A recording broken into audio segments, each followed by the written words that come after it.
Hi from season 4 మీరు ఇంతవరకు explain చేసిన వీడియోస్ ని చూడకపోతే డిస్క్రిప్షన్ లో లింక్ పెట్టాను, వెళ్ళి చూసేయండి.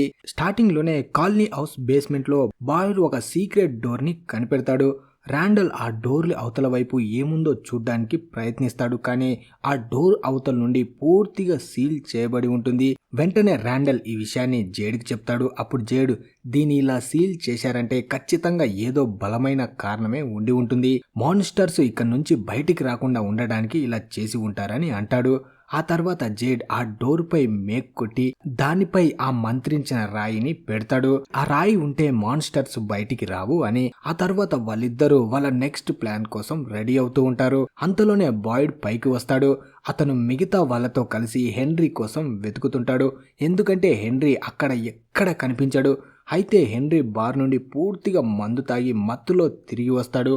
బాయిడ్ ఇంకా కేనీ అతన్ని చూసి షాక్ అవుతారు. హెన్రీ ఇప్పుడు చాలా మత్తులో ఉన్నాడు, అందుకే ఇప్పుడు అతనికి అసలు నిజం చెప్పడం మంచిది కాదని కేనీ అనుకుంటాడు. కానీ బాయిడ్ మాత్రం వాళ్ళ దగ్గర ఎక్కువ టైం లేదు కాబట్టి బాయిడ్ హెన్రీ దగ్గరికి వెళ్లి మాట్లాడాలి అనుకుంటాడు. మరోవైపు డెబెతా తన గదిలో తన భర్త జిమ్ బట్టల్ని చూస్తూ ఉంటుంది.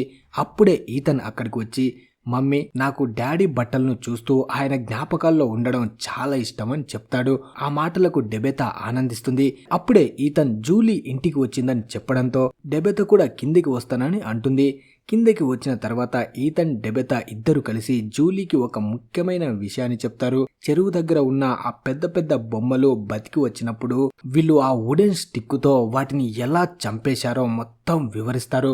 బహుశా ఈ టౌన్ ఏర్పడినప్పటి నుండి నేను ఇక్కడే పదే పదే పునర్జన్మ ఎత్తుతున్నాను అనుకుంటా. గత జన్మలో నేను ఇక్కడికి వచ్చినప్పుడు విక్టర్ తల్లి అయిన మిరండా రూపంలో వచ్చానని డెబెతా అంటుంది. ఇదే విషయాన్ని బాయిడ్ కూడా హెన్రీ ఇంకా విక్టర్లకు చెప్తాడు. అది విన్న హెన్రీకి పిచ్చ కోపం వస్తుంది. నువ్వు నా ముందు, నా కొడుకు ముందుకు వచ్చి ఇలాంటి పిచ్చి పిచ్చి మాటలు మాట్లాడకు. చనిపోయిన నా భార్య గురించి జోకులు వేస్తావా? విక్టర్, నువ్వు వెంటనే నాతో రా అని అరుస్తాడు. కానీ విక్టర్ అతనితో వెళ్ళడానికి నిరాకరిస్తాడు. దాంతో హెన్రీ మరింత కోపంతో అక్కడి నుంచి వెళ్లిపోతాడు. బాయిడ్ విక్టర్ తో మాట్లాడుతూ హెన్రీ మాటలను అర్థం చేసుకోమని చెప్తాడు. ఎందుకంటే బహుశా డెబెతా నిజంగానే అతని తల్లి పునర్జన్మ అయి ఉండొచ్చని బాయిడ్ అనుకుంటూ ఉంటాడు. కానీ ఈ విషయం ఇంకా పూర్తిగా కన్ఫర్మ్ చేసుకోలేరు. అప్పుడే విక్టర్, నాకు ఇప్పుడు దీని గురించి మాట్లాడడం ఇష్టం లేదు, ఎందుకంటే అంతకంటే ముఖ్యమైన విషయం ఒకటి ఉంది. ఆ ఎల్లో సూట్ వేసుకున్న వ్యక్తిని వెతకాలి అంటాడు. అప్పుడే బాయిడ్, ఇక్కడ జరుగుతున్న విషయాలకి అతనికి ఏం కనెక్షన్ ఉందని అడుగుతాడు. మరోవైపు జేడ్ చనిపోయిన ఆ పిల్లల ఆస్తికలను తీసుకువచ్చి వాళ్ళందరికీ విముక్తి కలిగించాలని ప్లాన్ చేస్తూ ఉంటాడు. ఎందుకంటే ఆ పిల్లలు దశాబ్దాలుగా డెబెతా మరియు జేడ్ సహాయం కోసం అర్థిస్తున్నారు. వాళ్ళు మాట్లాడుకుంటున్న మాటలను అక్కడ ఉన్న సోఫియా కూడా వింటూ ఉంటుంది. అప్పుడే క్రిస్టీ అక్కడికి వచ్చి, నువ్వు ఆ మష్రూమ్స్ తిన్న తర్వాతే ఇలా దరిద్రంగా పిచ్చి పట్టిన వాడిలా చేస్తున్నావు, కాబట్టి ఇవన్నీ అబద్ధం కూడా అయి ఉండొచ్చు కదా అంటుంది. దానికి బాయిడ్, మొదట్లో నాకు కూడా అలాగే అనిపించింది, కానీ జేడ్ మత్తులో ఉన్నప్పుడు కనిపించిన ఆ సీక్రెట్ డోరు మన బేస్మెంట్ లో కనుగొన్నాం కదా, దీని అర్థం జేడ్కు వచ్చిన విజన్స్ మొత్తం నిజం కావచ్చని అంటాడు. అప్పుడే మేరీ, ఇలాంటి విషయాలే నీ మైండ్ లోకి దూరి నిన్ను తప్పుదో పట్టించవచ్చు, అందుకే నువ్వు చాలా తెలివిగా ఉండాలి అంటుంది. దానికి బాయిడ్ కూడా, నాకు కూడా ఒకప్పుడు అలాగే అనిపించింది, కానీ ఇప్పుడు శక్తులు జిమ్ ని చంపేశాయి. ఆ తర్వాత కింద జ్ఞానానికి మూల్యం చెల్లించుకోవాలని రాసి ఉంది. జిమ్ చనిపోయాడంటే జేడ్ ఇంకా డెబెతాలకు తెలిసిన ఆ పునర్జన్మల నిజం అక్షరాల నిజమనే కదా అర్థం. అందుకే జిమ్ ప్రాణాలు పోయాయి. ఆ మెసేజ్ మనల్ని భయపెట్టడానికి ఇక్కడ ఉన్న మాన్స్టర్స్ రాశాయి. కానీ దీని ద్వారా ఒక విషయం మనకు అర్థమవుతుంది, మనం ఇక్కడ నుండి బయటపడడానికి చాలా దగ్గరగా ఉన్నాం. అప్పుడే మిగతా వాళ్ళు ఆ పిల్లల అస్థికల ద్వారా మనకు ఇక్కడి నుంచి బయటపడే మార్గం దొరుకుతుందా అని అడుగుతారు. అంతలోనే హెన్రీ అక్కడికి వచ్చి, బాయిడ్, నువ్వు ఈ విషయాన్ని అందరికీ చెప్పేసి ఉంటావు కదా అంటాడు. అప్పుడే బాయిడ్ అతను కామ్ గా ఉండమని అడుగుతాడు. కానీ హెన్రీ మాత్రం వినకుండా, బాయిడ్, డెబెతా, జేడ్ నా భార్య గురించి చెప్తున్న మాటలన్నీ ఒట్టి అబద్ధాలు, పిచ్చి పిచ్చిగా వాగుతున్నారు, మీరు వీళ్ళ మాటల్ని అస్సలు నమ్మకండి అని చెప్పి అక్కడి నుంచి వెళ్లిపోతాడు. జేడ్ అతని వెనకాలే వెళ్లి, హెన్రీ, మిరిండా ఇక్కడికి వచ్చి ఏం చెయ్యాలి అనుకుందో అదే నిజం, ఆమె మొదలుపెట్టిన పనిని ఇప్పుడు మనం పూర్తి చేయాలని చెప్తాడు. దానికి హెన్రీ కోపంగా, నువ్వు నా మాట వినరా పిచ్చినా కొడక, నా భార్య పేరు ఎత్తడానికి నీకెంత ధైర్యం అని అరుస్తాడు. మనకు ఇంకా చాలా పనులు ఉన్నాయని చెప్పి జేడ్ ను అక్కడి నుంచి తీసుకువెళ్తాడు. జేడ్ హెన్రీ అలా మాట్లాడినందుకు చాలా బాధపడతాడు. పొరబడతాడు. ఈలోగా జూలీ ఇంటి బయట కూర్చొని గంజాయి తాగుతూ ఉంటుంది. డెబెతా తన దగ్గరికి వచ్చి నువ్వు చేస్తున్న పని తాలూకు స్మెల్ లోపలికి వరకు వస్తుంది అని అంటుంది. దానికి జూలీ నువ్వు చెప్పిన విషయాలను అర్థం చేసుకోవడానికి నాకు ఇదే సరైన మార్గం. అయినా నువ్వు ఈ విషయాలన్నీ ఈతన్ ముందు మాట్లాడకుండా ఉండాల్సింది, ఎందుకంటే వాడు వాటిని తట్టుకోలేడని చెప్తుంది. అంతలోనే ఈతన్ బయటికి వచ్చి మమ్మీ నువ్వు నిజంగా మిరిండావైతే అప్పుడు విక్టర్ నాకు అన్నయ్య అవుతాడా అని అడుగుతుంది. జూలీ వెంటనే ఈతన్ ఇదంతా అబద్ధం, మమ్మీ జేడ్ ఏదో పెద్ద రహస్యం కనుగొన్నామని భ్రమపడుతున్నారు, కానీ వాళ్ళిద్దరూ పొరబడుతున్నారు. ఎందుకంటే ఈ టౌన్ మనకు ఎప్పటికీ నిజం చెప్పదు, కేవలం మన మైండ్ లో దూరి మనని మానసికంగా వేధించడానికే ప్రయత్నిస్తుందని చెప్తుంది. అప్పుడే డెబెతా అంటుంది నాకు ఈ విషయంలో చిన్న అనుమానం ఉన్నా నేను ఈ విషయాన్ని మీకు చెప్పేదాన్ని కాదు, జేడ్ కానీ బాయ్డ్ కానీ ఈ ఊరు జనాలకి చెప్పేవాళ్ళు కాదు అంటుంది. జూలీ మాత్రం మమ్మీ మీరంతా పిచ్చోలైపోయారు, ఈ వింత విషయాలు నా బుర్రకెక్కడం లేదు, అయినా నేను ఎలాంటి పిచ్చి పనులు చేయను, నా గురించి మీరేం కంగారు పడకండి అంటుంది. అప్పుడే డెబెతా ఈతన్ ఇద్దరు విక్టర్ తమ వైపు రావడం గమనిస్తారు. అతను ఎందుకు వచ్చాడో విక్టర్ ని అడుగుతారు. అప్పుడు విక్టర్ నాకు ఆ ఎల్లో మ్యాన్ ని వెతకడంలో మీ ఇద్దరు సహాయం కావాలి, నేను చాలా ప్రమాదకరమైన ఒక విషయాన్ని చూడ్డానికి వెళ్తున్నాను, మీరు కూడా నాతో రండి అని అడుగుతాడు. డెబెతా ఈతన్ కాసేపు ఆలోచించి అతనితో వెళ్ళడానికి ఒప్పుకుంటారు. ఇంకోవైపు బాయ్డ్ జేడ్ ఇంకా కేనీలు ఒకచోట మాట్లాడుకుంటూ ఉంటారు. వాళ్ళు మాన్స్టర్స్ గుహలోకి వెళ్ళినప్పుడు అక్కడ ఏం గమనించారు, మాన్స్టర్స్ గురించి వాళ్ళకి ఏం తెలిసింది అనే విషయాలని అడిగి తెలుసుకోవాలి అనుకుంటారు. అలా అయితే గుహలోకి వెళ్ళి ఆ పిల్లల అస్థికలను తీసుకువచ్చేటప్పుడు మాన్స్టర్స్ నుండి ఎలా రక్షించుకోవాలో ప్లాన్ చేయవచ్చు అనుకుంటారు. అప్పుడు జేడ్ అంటాడు ఆ టన్నల్ లోపల విక్టర్ డెబెతా ఇరుక్కుపోయారు, కాబట్టి మనం వాళ్ళతో మాట్లాడి పూర్తిగా ప్లాన్ చేయాలి అంటాడు. అప్పుడే బాయ్డ్ మనం అక్కడికి వెళ్ళడమే కాదు క్షేమంగా తిరిగి రావడం కూడా చాలా ముఖ్యం, దీని గురించి మనం ర్యాండల్తో కూడా మాట్లాడాలి, ఎందుకంటే అతను బస్సులోనే ఉంటూ మాన్స్టర్స్ ని చాలా జాగ్రత్తగా గమనించేవాడు, కాబట్టి ఆ మాన్స్టర్స్ గురించి అతనికి ఖచ్చితంగా అవగాహన ఉంటుందని చెప్తాడు. ఇలా అందరం కలిసి పని చేస్తేనే ఇక్కడ నుంచి బయటపడగలమని, ఈ పని త్వరగా పూర్తి చేయాలని మిగతా వాళ్ళ సహాయం కోసం బయలుదేరతారు. బాయ్డ్ కిందకు వచ్చి డేనీని కలిసి ఆమె సహాయం అడుగుతాడు. అప్పుడే డేనీ బాయ్డ్తో జేడ్ ఇంకా డెబెతాలు ఇక్కడ పదే పదే పునర్జన్మ పొందుతున్నారనే మాట నిజమే అంటావా అని అడుగుతుంది. దానికి బాయ్డ్ అవును, మనం ఇప్పుడు ఆ టన్నల్స్ లోపలికి వెళ్ళబోతున్నాం, అందుకే నీ సహాయం కావాలి, నువ్వు కొంతమందిని వెంటబెట్టుకుని బేస్మెంట్ని పూర్తిగా చెక్ చేయి, అలాగే ఒక టీంని తయారు చేసి డైనర్కి కూడా పంపించు, ఎందుకంటే అక్కడ చాలా సామాన్లు ఉన్నాయి, వాటి నుండి ఆ ఎల్లో మ్యాన్ కి సంబంధించిన ఏదైనా సమాచారం దొరుకుతుందేమో చూడాలని చెప్తాడు. అప్పుడే డేనీ ఇవన్నీ మనల్ని పిచ్చోళ్ళని చేస్తున్నాయని నాకు అనిపిస్తుంది అంటుంది. ఆ మాట వినగానే బాయ్డ్ డేనీ ఇక్కడి పరిస్థితులు ఇలాగే ఉంటాయి, మరణం మన కోసం ఎదురు చూస్తోంది, కాబట్టి మనం రంగంలోకి దిగాలి. ఆ ఎల్లో మ్యాన్ 1970లో ఇక్కడికి వచ్చాడు, అప్పుడు విక్టర్ చిన్నపిల్లాడు, అతను వాడిని చూశాడు, కాబట్టి దానికి సంబంధించిన ఏ చిన్న ఆధారమైన వెతికి పట్టుకో అని చెప్తాడు. అంతలోనే క్రిస్టీ అక్కడికి వచ్చి డోనా ఇప్పుడు బాగుందని, చేయాల్సిన అన్ని టెస్టులు చేశానని బాయ్డ్కి చెప్తుంది. అప్పుడే బాయ్డ్ క్రిస్టీతో నువ్వు నాపై ఎందుకంత కోపంగా ఉన్నావని అడుగుతాడు. దానికి క్రిస్టీ చూడు బాయ్డ్, నీకు డెబెతా జేడ్ల గురించి అన్ని విషయాలు ముందే తెలిసినప్పుడు నాకు కూడా చెప్పాల్సింది అంటుంది. దానికి బాయ్డ్ ఇప్పుడు మనం కలిసే ఉన్నాం కదా, అందుకే ఇప్పుడు అందరికి నిజం చెప్పాం, మనమంతా బాగున్నాం, కలిసి ముందుకు సాగుదాం, ఎప్పుడు చెప్తే ఏంటి అని తనకి సర్ది చెప్తాడు. అప్పుడు క్రిస్టీ బాయ్డ్ ఈ ఊరు జనాలు నిన్ను నమ్ముతున్నారు, నువ్వే అందరినీ కాపాడాలి, కాబట్టి నీకు ఏం జరిగినా నాకు చెప్పాలి, నీకు విజన్స్ వస్తున్నాయని నాకు తెలుసు, కాబట్టి నువ్వు క్లినిక్ వచ్చి టెస్ట్ చేయించుకోవాలి అంటుంది. దానికి బాయ్డ్ కూడా ఒప్పుకుంటాడు. ఆ తర్వాత బాయ్డ్ లోపలికి వెళ్ళి డోనాని కలుస్తాడు.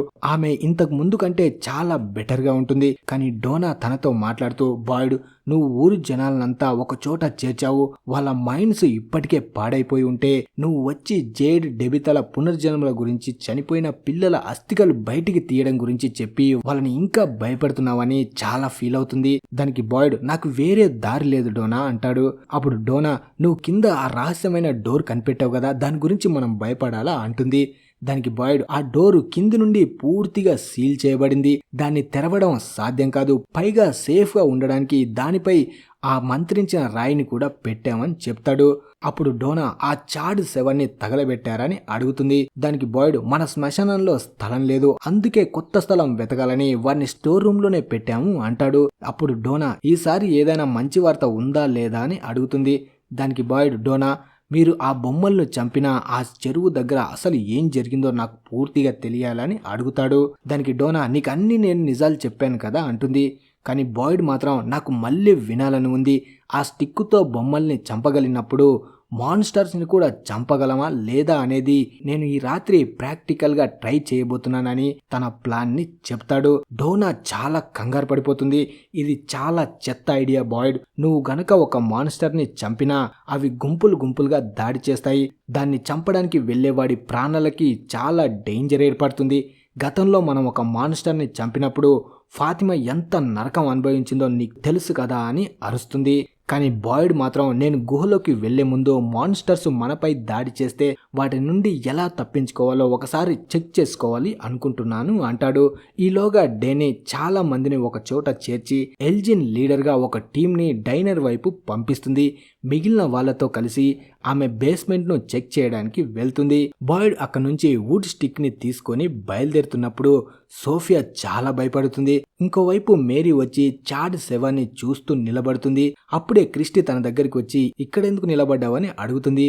దానికి మేరీ చిన్నప్పుడు మా అమ్మ చెప్పేది, మనుషులు చనిపోయిన తర్వాత వాళ్ళ ఆత్మలు ఇక్కడే తిరుగుతూ ఉంటాయి, అందరినీ గమనిస్తూ ఉంటాయి అని. నాకు నరకం స్వర్గంపై ఎలాంటి నమ్మకం లేదు. ఆమె ఎన్నో ఏళ్ల క్రితమే చనిపోయింది. కానీ ఈ ఊరికి వచ్చిన తర్వాత మనం ఇక ఏం చేయలేమని తన ఆవేదనని పంచుకుంటుంది. ఇంకోవైపు బాయిడ్ ఎలిస్ ఇద్దరు కలిసి రోడ్ మ్యాప్ ను చూస్తూ ప్లాన్ చేస్తూ ఉంటారు. మాన్స్టర్స్ ఒకే ప్యాటర్న్ లో వేరే వేరే ప్రదేశాల్లో తిరుగుతున్నాయని, అవి ఎక్కడ ఆగవని వాళ్ళకి అర్థమవుతుంది. చీకటి పడగానే బాయిడ్ ముందుకు వెళ్లి ఒక మాన్స్టర్ ని పట్టుకొని చంపాలని, ఆ తర్వాత పక్కనే ఏ ఇల్లు దొరికితే ఆ ఇంట్లోకి దూరి దాక్కోవాలని ప్లాన్ చేస్తాడు. ఒకవేళ వీళ్ళు అనుకున్నట్టు కాకుండా పరిస్థితి మారితే దానికి తగ్గట్టు మారడానికి అంతా సిద్ధమవుతూ ఉంటారు. అన్నిటికంటే ముఖ్యం ఆ వుడ్ స్టిక్ తో మాన్స్టర్ ని చంపవచ్చా లేదా అనేది చెక్ చేయడం. అలా చేస్తే టన్నల్లో సేఫ్ గా ఉండవచ్చని బాయిడ్ అనుకుంటాడు. ఈ రిస్క్ ని తానే స్వయంగా చేస్తానని చెప్తాడు. కానీ ఎయిలిస్ కు ఈ ఐడియా అస్సలు నచ్చదు. అదే సమయంలో హెన్రీ డెబేతాతో మాట్లాడడానికి ఆమె ఇంటికి వస్తాడు. కానీ డెబేతా ఇంట్లో ఉండదు. హెన్రీ ఇల్లంతా వెతుకుతున్నప్పుడు అతనికి విక్టర్ వేసిన ఒక పెయింటింగ్ కనిపిస్తుంది. అందులో వాళ్ళ కుటుంబం ఇక్కడికి ఎలా వచ్చిందో విక్టర్ మొత్తం డ్రాయింగ్ చేసి ఉంటాడు. అది చూసిన హెన్రీ కన్నీళ్లు పెట్టుకుంటాడు. అప్పుడే తనకి అక్కడ ఒక వింత భ్రమ కలుగుతుంది. తను ఒక ఎంఆర్ఐ మిషన్ లోపల బంధించబడి ఉన్నట్టు, ఒక డాక్టర్ తన కళ్ళల్లోకి లైట్ వేసి చెక్ చేస్తున్నట్టు అతనికి విజన్స్ వస్తాయి. కానీ కళ్ళు తెరిచి చూస్తే అక్కడ ఏమీ ఉండదు. హెన్రీ చాలా కంగారు పడిపోతూ అక్కడి నుంచి వచ్చేస్తాడు. మరోవైపు విక్టర్, డెబెతా, ఈతన్ ముగ్గురు కలిసి ఆ ఎల్లో మ్యాన్ కార్ దగ్గరికి వస్తారు. ఈ కార్లో మనం ఏం వెతకాలని ఈతన్ అడగగానే డెబెతా దాన్ని పూర్తిగా చెక్ చేయాలని చెప్తుంది. ముగ్గురు కలిసి కార్ డిక్కీని తెరిచి చూస్తారు. కానీ అందులో ఏమీ ఉండదు. విక్టర్ కారు ముందు భాగాన్ని చెక్ చేయడానికి వెళ్తాడు. అప్పుడే డెబెతాకు అక్కడ మిరిండా కార్ కనిపిస్తుంది. గతంలో మిరిండా తన పిల్లలైన విక్టర్ ఇంకా ఎలోయిస్ లతో కలిసి ఇదే కార్లో ఇక్కడికి వచ్చింది. డెబెతా దాన్ని చెక్ చేయడానికి వెళ్తుంది. ఈలోగా విక్టర్ కు కార్ లోపల ఒక ప్యాకెట్ దొరుకుతుంది. విక్టర్ దాన్ని విప్పి చూడగా అందులో చనిపోయిన చాలా మంది మనుషుల పళ్ళు ఉంటాయి. ఈ ఎల్లో మ్యాన్ వాటిని ఒక ట్రోఫీ లాగా దాచిపెట్టుకుని ఉంటాడు. అదే టైంలో మిరిండా కార్ను చూస్తున్నప్పుడు డెబెతాకు భయంకరమైన విజన్స్ రావడం మొదలవుతాయి. తను మొదటిసారి తన పిల్లలతో కలిసి ఈ ఊర్లోకి ఎలా వచ్చిందో, ఎలా ఇరుక్కుపోయిందో అంతా కళ్ళకి కట్టినట్టు కనిపిస్తుంది. అప్పుడు విక్టర్ మనం ఇక్కడి నుంచి వెళ్ళిపోవాలి, నాకు దొరికిన ఈ పళ్ళ బ్యాగును ఈతన్ కూడా చూడాలి అంటాడు. కానీ డెబెతా వద్దని అంటుంది. విక్టర్ మాత్రం ఈతన్ ఇది చూడడం చాలా అవసరం, వాడు మానసికంగా సిద్ధమవ్వాలి. మళ్ళీ డెబెతాతో నువ్వు గుర్తు తెచ్చుకో, గత జన్మలో నువ్వు నా తల్లిగా ఇక్కడికి వచ్చినప్పుడు నీతో పాటు నీ కొడుకు కూతురు ఉన్నారు. అప్పుడే ఆ ఎల్లో మ్యాన్ వచ్చి అందరినీ దారుణంగా చంపేశాడు. ఆ పిల్లల్లో నేను ఒక్కనే బతికి చాలా భయంతో ఇక్కడే ఉండిపోయాను. కాబట్టి ఈతన్ కూడా ఇది చూడాలి, ఎందుకంటే ఆ ఎల్లో మ్యాన్ మళ్ళీ ఇక్కడికి వచ్చాడు, అందరినీ చంపుతున్నాడని చెప్తాడు. ఆ మాటలు విని ఈతన్ చాలా భయంతో అక్కడి నుంచి పరిగెత్తుతాడు. అప్పుడు డెబెతా విక్టర్ పై చాలా కోపడుతుంది. ఈతన్ ను ఓదార్చడానికి తన వెనకాలే వెళ్తుంది. ఇక్కడ స్టేషన్ లో బాయిడ్ వుడ్ స్టిక్ ని పట్టుకుని తన నెక్స్ట్ ప్లాన్ గురించి ఆలోచిస్తూ ఉంటాడు. అప్పుడే సోఫియా అక్కడికి వచ్చి బాయిడ్ తో నువ్వు మార్నింగ్ చెప్పినట్టు ఆ టన్నల్స్ లోపలికి వెళ్తే చాలా ప్రమాదం కదా, ఒకవేళ ఏదైనా జరిగితే ఏం చేస్తావని అడుగుతుంది. దానికి బాయిడ్ ప్రమాదం ఖచ్చితంగా ఉంటుంది, కానీ దాని ద్వారానే మనం బయటపడే మార్గం కూడా దొరకొచ్చు అంటాడు. అప్పుడు సోఫియా మాన్స్టర్స్ నుంచి నువ్వెలా తప్పించుకుంటావని అడుగుతుంది. దానికి బాయిడ్ మనకి ఈ స్టిక్స్ దొరికాయి కదా, డెబెతా వీటితోనే ఆ బొమ్మని చంపింది. ఈ రాత్రి ఒక మాన్స్టర్స్ పై దీన్ని ప్రయోగించి చంపడానికి ట్రై చేస్తామని చెప్తాడు. ఆ మాటలు వినడానికి బాగానే ఉన్నా సోఫియా లోపల చాలా భయంతో వణికిపోతూ ఉంటుంది. ఇంకోవైపు జేడ్ బార్లో సామాన్లన్నిటినీ ఒక పద్ధతిలో సర్దుతూ ఈ టౌన్ రహస్యాన్ని అర్థం చేసుకోవడానికి ప్రయత్నిస్తుంటాడు. కేనీకి ఇదంతా ఒట్టి టైం వేస్ట్ ఎవ్వారంలా అనిపిస్తుంది. జేడ్ మాత్రం నేను నా కంపెనీలను ఇలాగే డిజైన్ చేశాను, ఇక్కడ జరుగుతున్న మన విషయాలను విజువలైజ్ చేసుకొని చూస్తే మంచి ఫలితం ఉంటుంది, విషయాలన్నీ బాగా అర్థమవుతాయని చెప్తాడు. కానీ కేనీ మాత్రం ఇది మనకు ఏ రకంగా ఉపయోగపడదు అనడంతో జేడ్ కోపంతో ఊగిపోతూ ఇక్కడికి రాకముందు నువ్వు ఏం చేసేవాడివని అడుగుతాడు. దానికి కేనీ ఏమీ చెప్పకపోవడంతో జేడ్ అతన్ని ఎగతాళి చేయడం మొదలు పెడతాడు. అప్పుడే హెన్రీ అక్కడికి మందు తాగడానికి వస్తాడు. కేనీ తన గతంలో ఒక స్కూల్లో కోచ్ గా పనిచేసేవాడని చెప్పడంతో జేడ్కి అది ఫన్నీగా అనిపిస్తుంది. అంతలోనే ఎలిస్ అక్కడికి వచ్చి కేనీ సహాయం కోరుతాడు. వాళ్ళు మాట్లాడుకుంటూ ఉండగా జేడ్ హెన్రీని గమనించి అతనితో మాట్లాడతాడు. తను ప్రస్తుతం మానసికంగా ప్రశాంతత లేకుండా తీవ్రమైన ఇబ్బంది పడుతున్నానని హెన్రీకి చెప్తాడు. మరోవైపు సోఫియా ఒంటరిగా ముందుకు వెళ్తూ జంతువుల్ని పెంచే ప్లేస్కి వస్తుంది. అక్కడ ఉన్న కోళ్ళని గమనిస్తూ ఒకచోట ఉన్న కోడి గుడ్డులో నుండి ఒక ప్రత్యేకమైన గుడ్డును ఎంచుకొని తన దగ్గరే దాచుకుంటుంది. ఆ తర్వాత అక్కడి నుంచి వెళ్ళిపోతుంది. ఈలోగా ఎల్జిన్ అందరినీ వెంటబెట్టుకుని డైనర్కి వస్తాడు. అక్కడ జూలీ కనిపిస్తుంది. ఎల్జిన్ మిగతా వాళ్ళని లోపలికి పంపి జూలీతో మాట్లాడడానికి వస్తాడు. మీరంతా ఇక్కడేం చేస్తున్నారని జూలీ అడుగుతుంది. దానికి ఎల్జిన్ మేమిక్కడ ఈ సామాన్లను చెక్ చేయడానికి వచ్చాము, మీ డాడీ చనిపోయినందుకు నేను చాలా బాధపడ్డాను, ఈ విషయం నీకు చెప్పలేకపోయానని అంటాడు. జూలీ అతనికి అయిన గాయం గురించి అడుగుతుంది. అప్పుడు ఎల్జిన్ ఇప్పుడు నార్మల్ గానే ఉంది అని అంటాడు. అప్పుడు జూలీ అసలు నీకు ఏం జరిగిందో ఇప్పటికైనా చెప్తావని అడుగుతుంది. ఎల్జిన్ మాత్రం చెప్పడానికి ఒప్పుకోడు. డెబెతా చెప్తున్న పునర్జన్మల మాట నిజం కావచ్చు అని అతను భావిస్తుంటాడు. కానీ జూలీ మాత్రం నాకు అలా అనిపించడం లేదు, ఎందుకంటే ఇక్కడ ఉన్న శక్తులు మన మైండ్లో ఏదో ఒక భ్రమను కలిగిస్తున్నాయి, మనకు నిజం తెలిసినప్పుడల్లా ఎవరో ఒకరు చనిపోతున్నారు, కాబట్టి ఇక్కడ ఎలాంటి నిజం లేదు, బహుశా ఈ టౌన్ ఒక శాపమై ఉంటుంది అంటుంది. ఎల్జిన్ మాత్రం ఇక్కడ ఏదో ఒక నిజం ఖచ్చితంగా ఉంది, కానీ ఈ టౌన్ మన ముందు అన్ని అబద్ధాలనే ఉంచుతుంది, కాబట్టి మనం నిజాన్ని చూడలేకపోతున్నాం, నిజానికి ఆ నిజం మన కళ్ళ ముందే ఉంది అని చెప్తాడు. కానీ జూలీకి మాత్రం తన మాటలు అస్సలు నచ్చవు. ఇంకోవైపు జేడ్కు ఇంకా ఏమీ అర్థం కావడం లేదు.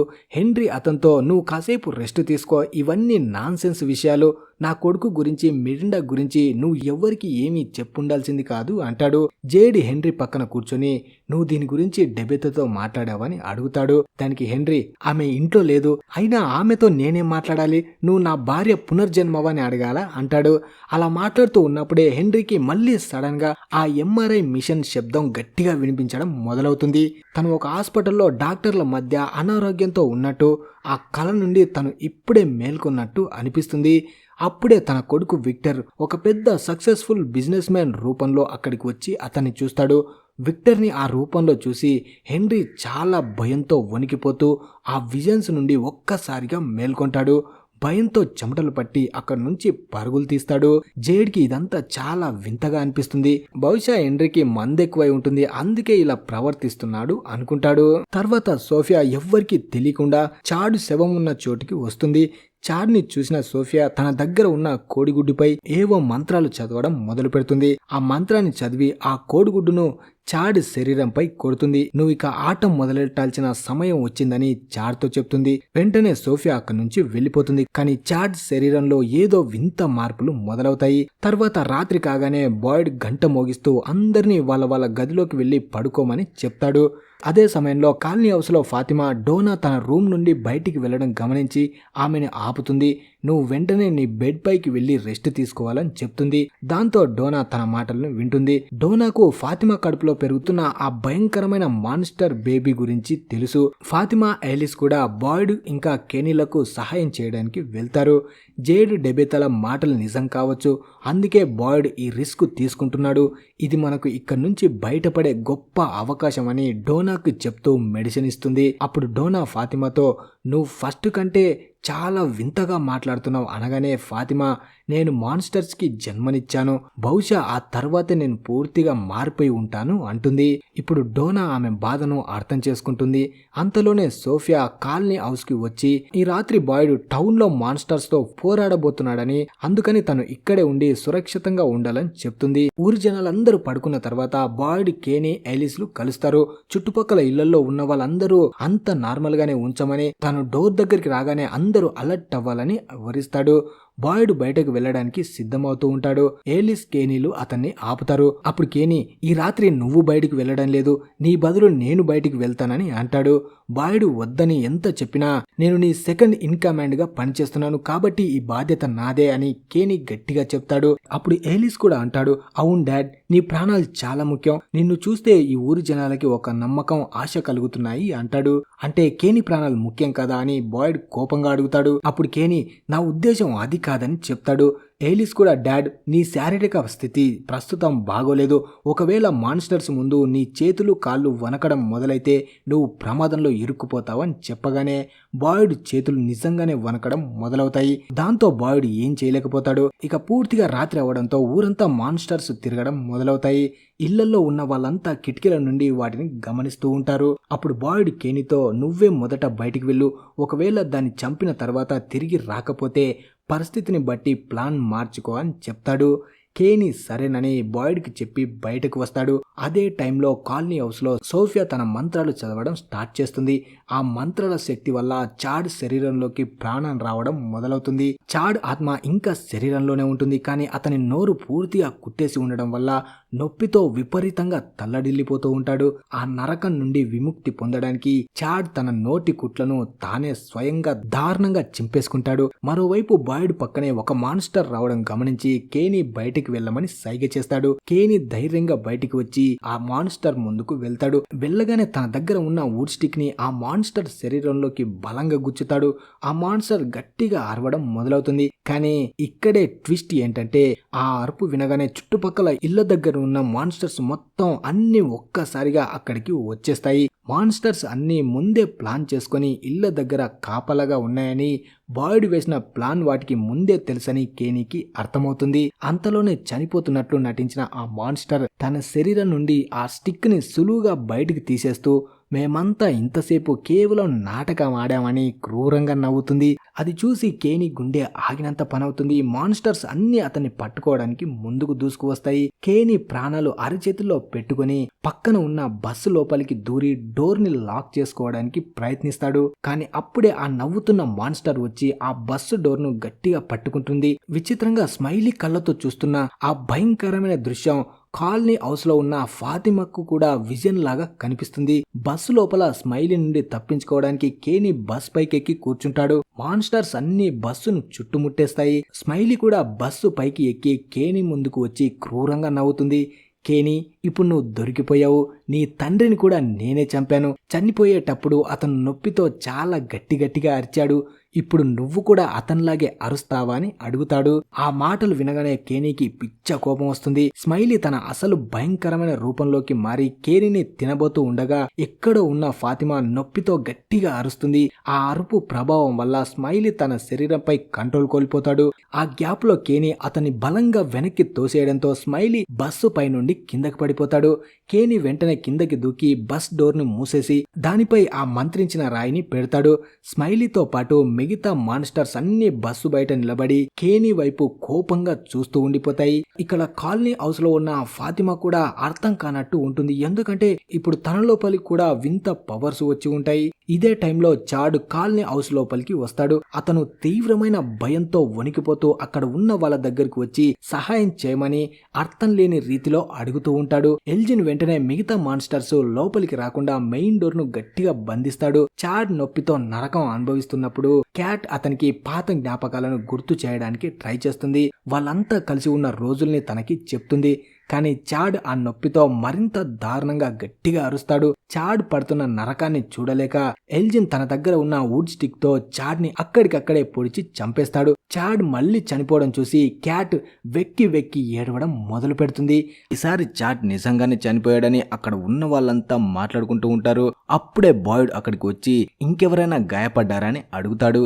దానికి డోనా సమాధానమిస్తూ ఎవ్వరికి ఏమీ కాలేదు, ఎల్జిన్ అందరినీ కాపాడి ఆ చాట్ని చంపేశాడని చెప్తుంది. ఆ మాట వినగానే బాయిడ్ పూర్తిగా ఆశ్చర్యపోతాడు.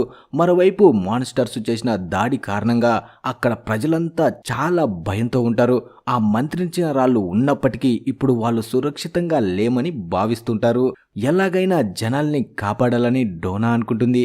అంతలోనే సోఫియా అక్కడికి వచ్చి, నువ్వు ఆ వుడెన్ స్టిక్స్ తో మాన్స్టర్స్ ని చంపేస్తానన్నావు కదా, మరి ఆ ప్లాన్ వర్కౌట్ అయిందా అని బాయిడ్ ని అడుగుతుంది. అప్పుడు బాయిడ్ అది పని చేయలేదని చెప్పడంతో సోఫియా చాలా బాధపడుతుంది. అదే టైంలో ఏలిస్ కిందకి వచ్చి బాయిడ్ ఇంకా డోనాలని పైకి రమ్మని పిలుస్తాడు.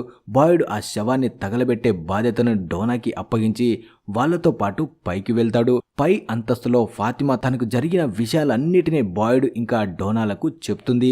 నేను ఆ స్మైలీ మాన్స్టర్ శరీరంలో ఉన్నట్టు రాత్రి అనిపించింది. ఆ సమయంలో తానే కేన్ని కాపాడినట్లు ఒక వింత అనుభూతి కలిగిందని ఫాతిమా చెప్తుంది. ఆ మాట విన్న బాయిడ్ ఆశ్చర్యపోతాడు. ఫాతిమా ఇంకా చెప్తూ, నేను ఆ మాన్స్టర్ శరీరంలో ఉన్నప్పుడు నా మొత్తం శరీరం మంచులా చల్లగా మారిపోయిందని చెప్తుంది. తన పొట్టపై వింతగా ఏర్పడిన కొత్త గుర్తులను చూపిస్తుంది. ఆ గుర్తులను చూసి అక్కడ ఉన్న వాళ్ళంతా ఒక్కసారిగా షాక్ అవుతారు. అదే టైంలో ఈతన్ తన ఫ్యామిలీతో పాటు ఊర్లో ఉన్న ప్రజలందరి పెయింటింగ్స్ వేయడం డెబితా చూస్తుంది. దాంతో కంగారుగా ఏంటని ఆమె అడగగానే చనిపోయేవారు వస్తువులను గుర్తులను జ్ఞాపకంగా ఉంచుకోవాలని విక్టర్ తనకి చెప్పాడని, అందుకే విక్టర్ మాట ప్రకారం ఆ పెయింటింగ్స్ వేస్తున్నానని ఈతన్ చెప్తాడు. నేను మనతో పాటు ఈ టౌన్లో ఉన్న ఏ ఒక్కరిని మర్చిపోకూడదని ఇలా చేస్తున్నానని ఈతన్ అంటాడు. డెబితా అతన్ని ఓదారుస్తూ, విక్టర్ ఆ టైంలో అలా డ్రాయింగ్స్ వేశాడంటే అప్పుడు తను చాలా భయపడి ఉంటాడు, అందుకే అలా డ్రాయింగ్స్ వేసి ఉంటాడు అంటుంది. అతనికి అప్పుడు చెడు జరిగింది, కానీ నీకు అలా ఎప్పటికీ జరగదని నచ్చజెప్తుంది. కానీ ఈతన్ మాత్రం ఒకవేళ అలాంటి ప్రమాదమే వస్తే తను దేనికైనా సిద్ధంగానే ఉన్నట్టు చెప్తాడు. మరోవైపు బాయిడ్ ఫాతిమా ఇంకా ఏలిస్ ని తీసుకొని అక్కడి నుండి బయలుదేరుతాడు. ఫాతిమాకు జరిగిన వింతల వెనుక ఉన్న రహస్యాన్ని ఎలాగైనా తెలుసుకుంటానని బాయిడ్ ఫాతిమాకి మాట ఇస్తాడు. ఆ తర్వాత బాయిడ్ వెళ్లి కేన్ జేడ్లను కలుస్తాడు. అక్కడ జేడ్ తను తయారు చేసిన ఆ టన్నల్స్ కు సంబంధించిన నమూనాని బాయిడ్ కు చూపిస్తాడు. బాయిడ్, విక్టర్, డెబితాలకు గుర్తున్న వివరాల ఆధారంగానే జేడ్ ఆ మార్గాన్ని రూపొందిస్తాడు. కానీ బాయిడ్ కు ఆ డిజైన్ పెద్దగా నచ్చదు. అప్పుడే జేడ్ మాట్లాడుతూ, ఈ మోడల్లో ప్రతి ఒక్క చిన్న సమాచారం కూడా ఉంటుందని, దీనికంటే బెటర్ ప్లాన్ మరొకటి లేదని చెప్తాడు. దీని సహాయంతో మనం లోపలికి వెళ్ళినప్పుడు ఒకవేళ మాన్స్టర్స్ కనిపిస్తే ఎక్కడైనా దాక్కోవచ్చని చెప్తాడు. కానీ బాయిడ్ దానికి ఒప్పుకోకుండా, మనం అక్కడికి ఎముకలను తీసుకురావడానికి వెళ్తున్నాం, ఆ ప్రదేశం చాలా లోపలికి ఉంటుంది, ఒకవేళ మనం గుహలో ఇరుక్కుపోతే మాన్స్టర్స్ మనని సులభంగా పట్టుకుంటాయి, పైగా నిన్నటిలాగే అవి రాత్రివేళ బయటికి రావడానికి సిద్ధమవుతున్నాయి, కాబట్టి నువ్వు ఇంతకంటే మంచి దారిని వెతకాలి, నువ్వు జీనియస్ కదా, ఈ పని పూర్తి చేయని జేడ్తో అంటాడు. దానికి జేడ్ చిరాకు పడుతూ, దీనికంటే నేను పెద్ద బెలూన్ని తయారు చేసి ఇక్కడి నుంచి ఎగిరిపోవడం మంచిది అనగా బాయిడ్ అది కూడా మంచి ఐడియానే అని నవ్వుతాడు. అలా బాయిడ్ బయటికి రాగానే కేన్ అతన్ని ఆపి జేడ్ చెప్పే మాటలను పూర్తిగా అర్థం చేసుకోవడానికి ప్రయత్నించాలని అడుగుతాడు.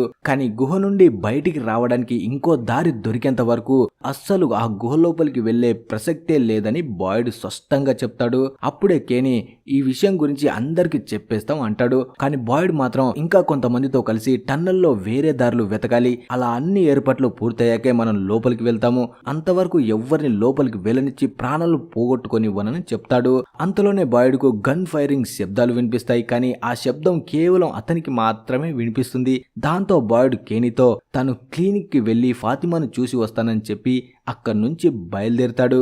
ఇక్కడ హెన్రీ డైనర్ లోకి రాగా అక్కడ తనకి భక్త కనిపిస్తుంది. ఇక్కడ ప్రజలంతా ఏం చేస్తున్నారని హెన్రీ అడగ్గా మ్యాన్ ఎల్లోకు సంబంధించిన ఏమైనా వస్తువులు స్టోరేజ్ రూమ్ లో ఉంటే వెతికి పట్టుకోమని బాయిడ్ చెప్పాడని భక్త చెప్తుంది. అప్పుడు హెన్రీ, నాకు ఈ మధ్య మందు తాగిన తర్వాత చాలా వింత వింతగా అనిపిస్తుంది. ఇలా ఖాళీగా ఉండడం వల్ల ఇలా జరుగుతుందేమో, కాబట్టి మనసు మారడానికి ఏదైనా పని చేయాలనుకుంటున్నానని చెప్తాడు. దానికి భక్త, నువ్వు వంట చేయడంలో సహాయం చేయొచ్చు కదా అని సలహా ఇస్తుంది. అంతలోనే అక్కడ ఉన్న రేడియో ప్లే అవుతుంది. ఇక్కడ ఇలాంటివి మామూలే అని భక్త అంటుంది. కానీ హెన్రీ మాత్రం షాక్ అవుతాడు. ఎందుకంటే ఆ పాట గతంలో తన కారులో ప్లే అయినప్పుడు అది మిరిండాకు ఎంతో ఇష్టమైన బ్లూ సాంగ్ అని తను డెబితాకు చెప్పిన విషయం హెన్రీకి గుర్తొస్తుంది. అదే పాట ఇప్పుడు డైనర్ లో కూడా మోగుతూ ఉంటుంది. ఈలోగా కాలనీ హౌస్ లో అందరూ చనిపోయిన చాట్ శవాన్ని పూర్తిగా తగలబెట్టేస్తారు. అప్పుడే క్యాట్ సోఫియాతో మాట్లాడుతూ, ఈ ప్రదేశం మొదట్లో ఇలా ఉండేది కాదని, కానీ ఇప్పుడు ప్రతి వస్తువు తనని భయపెడుతుందని అంటుంది. ఎలాగైనా బాయిడ్ ఆ ఎముకలను కనిపెట్టి తను ఇక నుంచి బయటపడేలా చేయాలని కోరుకుంటుంది. అంతలోనే సోఫియాకి ఈథన్ డెబితాలు అక్కడికి రావడం చూసి చాలా సంతోషిస్తుంది. వాళ్ళంతా లోపలికి వెళ్లి విక్టర్ని కలుస్తారు. డెబితా విక్టర్తో మాట్లాడుతూ, నిన్న నువ్వు ఈథన్కు చెప్పిన విషయాలన్నీ అబద్ధమని అతనికి చెప్పమని అడుగుతుంది. కానీ విక్టర్ అందుకి ఒప్పుకోడు. దాంతో డెబితాకి కోపం వస్తుంది. అంతలోనే ఈథన్ వచ్చి, ఒకవేళ నేను ఇక్కడ ఒంటరిగా మిగిలిపోతే ఎలా బతకాలో నువ్వే నాకు నేర్పించు విక్టర్ అని అడుగుతాడు. డెబితా వెంటనే, నువ్వు ఎప్పటికీ ఒంటరి కావు, నిన్ను వదిలి నేను ఎక్కడికి వెళ్ళనని కొడుకుకి ధైర్యం చెప్తుంది. దానికి ఈథన్, అమ్మ, నువ్వు తిరిగి వచ్చావు, నాతో పాటు జూలీని కూడా ఇక్కడికి తీసుకువచ్చావు, దీని వెనుక ఏదో అర్థం దాగి ఉంటుంది, అందుకే నేను నా భయాన్ని జయించాలనుకుంటున్నానని చెప్తాడు. ఈథన్ ఆలోచన విక్టర్కి బాగా నచ్చడంతో డెబితా కూడా చివరికి దానికి ఒప్పుకోక తప్పదు. మరోవైపు మేరీ ఇంకా క్రిస్టీలు కలిసి ఫాతిమాకు టెస్ట్ చేసి ఆమె శరీరానికి ఎలాంటి నష్టం జరగలేదని గుర్తిస్తారు. అంతేకాదు, ఈసారి ఆమె పొట్టలో ఎలాంటి బిడ్డ కూడా లేదని చెప్తారు. బాయిడ్ షాక్ తో అదెలా సాధ్యమని అడుగుతాడు. నిజ జీవితంలో ఇలా నరాలు బయటికి రావడం సాధారణమే, కానీ ఈ వింత ప్రపంచంలో ఏం జరుగుతుందో చెప్పలేమని క్రిస్టీ అంటుంది. అప్పుడు ఫాతిమా మాట్లాడుతూ, ఆ మాన్స్టర్స్ అంతకుముందు మనుషులే కదా, మీరు వాళ్ళ శరీరాలు కూడా పరీక్షించారు కదా, అంటే ఇప్పుడు నేను కూడా మాన్స్టర్లా మారబోతున్నానేమో అని చాలా భయపడుతుంది. అప్పుడే మేరీ తనని ఓదారుస్తూ, ఫాతిమా, ఏది జరిగినా ఒక మంచి కోసమే జరిగి ఉండొచ్చు, ఎందుకంటే నువ్వే కేనీ ప్రాణాల్ని కాపాడావు. ఒకవేళ నువ్వు ఆ మాన్స్టర్స్ ని ఆపగలిగితే ఆ శక్తుల గురించి ఇంకా మరింత తెలుసుకోవాలి, అది మనకు ఎంతో సహాయపడుతుంది అంటుంది. ఆ మాటలు విన్నాక ఎలిస్ కి చాలా కోపం వస్తుంది. క్రిస్టీ బాయిడ్లు తనని కూల్ చేస్తారు. ఫాతిమాను మరికొన్ని రోజుల పాటు క్లినిక్లోనే ఉంచి పరిశీలించాలని క్రిస్టీ నిర్ణయించుకుంటుంది. వెంటనే ఆమెకు సంబంధించిన వస్తువులన్నీ తీసుకురామని చెప్తుంది. ఇక్కడ జేడ్ మాత్రం చాలా నిరాశతో కేనీ దగ్గరికి వచ్చి బాయిడ్ తన మాట వినడం లేదని చెప్తాడు. లోపలికి వెళ్ళడానికి కేవలం ఒకే ఒక దారి ఉందని, వేరే దారుల గురించి తమకు అస్సలు తెలీదని అంటాడు. అప్పుడు కేనీ, మనం మరో దారిని వెతకడానికి ప్రయత్నించాలని జేడ్ చిరాగ్గా, నువ్వు నాకేం సహాయం చేయడం లేదు, ఇక్కడ నుంచి వెళ్ళిపో అని అరుస్తాడు. ఆ మాటలు విని కేనీ చాలా ఫీల్ అవుతాడు. అప్పుడే జేడ్ మళ్ళీ బాయిడ్ని ఒప్పించడంలో కేనీ సహాయం కోరుతూ, మనం ఈ మిషన్ విజయం సాధించాలంటే మరికొందరి ప్రాణాలను పణంగా పెట్టక తప్పదు, త్యాగాలు చేయకుండా ఇన్నేళ్లుగా ఇక్కడ నుండి ఎవ్వరూ తప్పించుకోలేకపోయారని చెప్తాడు. దానికి కేనీ, పెద్ద పెద్ద నిర్ణయాలు తీసుకొని త్యాగాలు చేయడం వల్లే బయటపడతాం అనుకుంటే నువ్వే ఎందుకు లోపలికి వెళ్ళకూడదని ప్రశ్నించి అక్కడి నుంచి వెళ్ళిపోతాడు. కేనీ మాటలకు కోపంతో ఊగిపోయిన జేడ్ అక్కడ ఉన్న మ్యాప్ను పూర్తిగా నాశనం చేస్తాడు. ఇక్కడ క్లినిక్ లోపల క్రిస్టీ బాయిడ్ని కలుస్తుంది. బాయిడ్ తనతో అబద్ధం నేను చెప్పనని, తనకు అస్సలు బాగోలేదని క్రిస్టీతో ఒప్పుకుంటాడు. తన శరీరంలో చాలా వింత మార్పులు జరుగుతున్నాయని, రకరకాల భ్రమలు కలుగుతున్నాయని, చెయ్యి కూడా విపరీతంగా వణుకుతుందని చెప్తాడు. ఈ లక్షణాల వెనక ఏదైనా కనెక్షన్ ఉందా అని క్రిస్టీని అడగగానే ఇవన్నీ చనిపోయిన తన భార్య అబీకి కనెక్ట్ అయి ఉన్నాయని బాయిడ్ అంటాడు. తాను ఆమె సమాధి దగ్గరికి వెళ్ళినప్పుడు సమాధి లోపల నుండి ఒక చెయ్యి వచ్చి తనని పట్టుకుందని, ఈ సంఘటన తన మనసులో బలంగా నాటుకుపోయింది అంటాడు. అంతేకాదు, నాకు ఇప్పటికీ అబీ గన్ ఫైరింగ్ చేసిన శబ్దాలు ఇంకా వినిపిస్తున్నాయి, మనం ఇక నుంచి బయటపడడానికి చాలా దగ్గరగా ఉన్నామని, జేడ్కు పూర్తిగా సహాయం చేయాలంటే తాను ఆరోగ్యంగా ఉండాలని, కాబట్టి తన ఆరోగ్యం బాగుండడానికి ఏదైనా మెడిసిన్ ఇవ్వమని క్రిస్టీని అడుగుతాడు. కానీ క్రిస్టీ మాత్రం ఈ విషయంలో నీకు ఎలాంటి సహాయం చేయనని చెప్పడంతో బాయిడ్ ఫీల్ అవుతూ అక్కడి నుంచి వెళ్లిపోతాడు. అదే సమయంలో సోఫియా స్టేషన్ లోకి వచ్చి ఆ యెల్లో మ్యాన్ సూట్ ని వెతికి పట్టుకుంటుంది. దాన్ని తీసుకొని తన ఇంటికి వచ్చేసరికి అక్కడ సారా కనిపిస్తుంది. నిన్న రాత్రి నువ్వు ఎక్కడికి వెళ్ళావని సారా అడగ్గా సోఫియా భయపడినట్టు నటిస్తూ బాయిడ్ మాన్స్టర్స్ ని పట్టుకోబోతున్నాడని తెలిసి భయంతో కాలనీ హౌస్ కు వెళ్లిపోయానని చెప్తుంది. అప్పుడు సారా, నువ్వు నాతో ఉండాలంటే ఎక్కడికి వెళ్తున్నావో ఖచ్చితంగా నాకు చెప్పాలని సారా అనడంతో సోఫియా తనకి క్షమాపణలు చెప్తుంది. ఆ బ్యాగ్ లో ఏముందని సారా అడగగానే బట్టలు ఉన్నాయని, ఇక్కడ బట్టలు మార్చుకుందాం అనుకున్నా కానీ అవి చనిపోయిన వారి బట్టలు కావడంతో భయం వేసిందని సోఫియా చెప్తుంది. వెంటనే సారా తనని ఓదారుస్తూ నువ్వు చాలా ధైర్యవంతురాలివని, తాను మొదట్లో వచ్చినప్పుడు ఇంతకంటే ఎక్కువ భయపడేదాన్ని అని చెప్తుంది. ఆ తర్వాత మంచి బట్టలు ఉన్న చోటికి తీసుకెళ్తానని మాట ఇచ్చి ప్రస్తుతానికి డైనర్లో ఉన్న ప్రజలకి సహాయం చేయడం కోసం సారా అక్కడి నుంచి బయలుదేరుతుంది. మరోవైపు విక్టర్ డెబెతా ఈతన్లను తీసుకొని ఒక కంటైనర్ దగ్గరికి వస్తాడు. ఊర్లో అందరూ చనిపోయిన తర్వాత తాను మొదటిసారి ఇక్కడికే వచ్చానని, అప్పుడు తనకి మొదటిసారి ఆ వైట్ డ్రెస్ వేసుకున్న కుర్రాడు కనిపించాడని విక్టర్ చెప్తాడు. ఇక్కడ బతకాలంటే 3 విషయాలపై దృష్టి పెట్టాలని ఆ వైట్ డ్రెస్ వేసుకున్న కుర్రాడు తనకు చెప్పాడు. అందులో మొదటిది ఆహారం. అప్పట్లో ఇప్పుడున్నట్టు మంచి ఆహారం ఉండేది కాదు, కానీ ఆ వైట్ డ్రెస్ వేసుకున్న కుర్రాడు ఇక్కడ చాలా పండ్లని దాచి ఉంచాడు. వాటినే నేను చాలా కాలం తిన్నానని, కొన్నిసార్లు చెట్ల ఆకులను కూడా తినాల్సి వచ్చిందని విక్టర్ అంటాడు. ఒక వింత రాయి సహాయంతో ఆ కంటైనర్ ని తెరవడం లేదా మూయడం చేయవచ్చని విక్టర్ అంటాడు. ఇక ఆ వైట్ డ్రెస్ వేసుకున్న కుర్రాడు రెండో విషయం చెప్పాడు. రెండోది ఏంటంటే ఇక్కడి ఒంటరితనం. ఆ ఒంటరితనం మనుషుల్ని భయంతో చంపేస్తుందని, అందుకే మనం ఒంటరిగా లేనట్టు ఫీల్ అవ్వాలని చెప్పాడు. అందుకే తాను అక్కడ ఉన్న బాక్సులను గోడలను స్నేహితులుగా మార్చుకొని వాటితో మాట్లాడడం స్టార్ట్ చేశానని చెప్తూ విక్టర్ 2 బొమ్మల్ని బయటికి తీస్తాడు. వాటికి తన తల్లి మిరిండా ఇంకా చెల్లెలు ఎల్లోనెస్ పేర్లు పెట్టుకుని మాట్లాడేవాడని, దానివల్ల తాను ఒంటరితనం తగ్గిందని చెప్తూ వీతన్ని కూడా వాటిని వాడుకోమంటాడు. ఆ మాటలకు డెబితా చాలా కోపంతో ఉంటుంది. ఆ పిచ్చి పనులను ఆపమని విక్టర్కి చెప్తుంది. నా కొడుకుని నేను ఎప్పటికీ ఒంటరిగా వదిలేనని, ఖచ్చితంగా ఇక్కడి నుంచి తీసుకెళ్తానని అంటుంది. దానికి విక్టర్, మా అమ్మ కూడా ఇలాగే అనేది అంటాడు. మరోవైపు డైనర్లో సారా అందరికీ సహాయం చేస్తుండగా భక్త హెన్రీ చేస్తున్న పనిని మెచ్చుకుంటుంది. అంతలోనే సడన్ గా హెన్రీ చేతిలోని వస్తువులన్నీ కింద పడిపోతాయి. మళ్ళీ సడన్ గా హెన్రీ ఒక హాస్పిటల్లో కళ్ళు తెరుస్తాడు. అక్కడ సెబాస్టియన్ అనే అబ్బాయి ఎంతో సంతోషంగా డాడీ ఇటు రండి అని పిలుస్తాడు. అప్పుడు విక్టర్ అక్కడికి వచ్చి డాడ్ మీరు ఇక్కడే ఉండండి అని తన తండ్రితో అంటాడు. తను డైనర్లో ఇప్పటివరకు పనిచేస్తున్నాను కదా, సడన్ గా ఇక్కడికెలా వచ్చానని హెన్రీ అడగ్గా విక్టర్ అసలు నిజం చెప్తాడు. డాడ్, ఆ విషయాలన్నీ నిజం కావు. చాలా ఏళ్ల క్రితం అమ్మ మీ బర్త్డే రోజున తెచ్చిన డ్రగ్స్ మీరందరూ కలిసి తీసుకున్నారు, కానీ అది మీ శరీరంపై ఎక్కువ ప్రభావం చూపడంతో మీరు ఇన్నేళ్లుగా కోమలోకి వెళ్ళిపోయారు. మీ మనవడు సెబాస్టియన్ కూడా మీకోసమే ఎదురు చూస్తున్నాడని చెప్తాడు. తన మనవడిని చూసి హెన్రీ ఎంతో సంతోషపడతాడు. నా చెల్లెలు ఎలోనెస్ కూడా మీరు కోమా నుండి బయటకు వచ్చిన విషయం తెలిసి ఫ్లైట్ ఎక్కి ఇక్కడికి వస్తుందని, ఆమె ఇప్పుడు ఒక టీచర్ అయ్యిందని విక్టర్ చెప్పడంతో హెన్రీ చాలా సంతోషపడతాడు. కానీ ఇదంతా నిజం కాకపోవచ్చని హెన్రీ అనుకుంటుండగానే అతను తన కల నుండి ఒక్కసారిగా బయటికి వచ్చి మళ్ళీ డైనర్లో పనిచేస్తుంటాడు. ఈ వింత అనుభవానికి హెన్రీ చాలా భయపడి అక్కడి నుంచి బయటకి వెళ్ళిపోతాడు. ఈ విషయాన్ని భక్త ఇంకా మిగతా వాళ్ళంతా గమనిస్తారు. మరోవైపు ఫాతిమా, ఎలిస్ వాళ్ళ వస్తువుల్ని సర్దుకుంటూ ఉంటారు. తాను కూడా క్లీనర్లోనే నీతో పాటు ఉంటానని, నిన్ను ఒంటరిగా వదిలేనని ఎలిస్ చెప్తాడు. మేరీ చెప్పిన మాటలు నాకు అస్సలు నచ్చలేదు అంటాడు. ఫాతిమా మాట్లాడుతూ మేరీ చెప్పింది కూడా ఒక రకంగా నిజమే కావచ్చని, ఒకవేళ నేనే ఆ మాన్స్టర్ని కంట్రోల్ చేయగలిగితే అది ఎలా చేయాలో పూర్తిగా నేర్చుకోవాలి అంటుంది.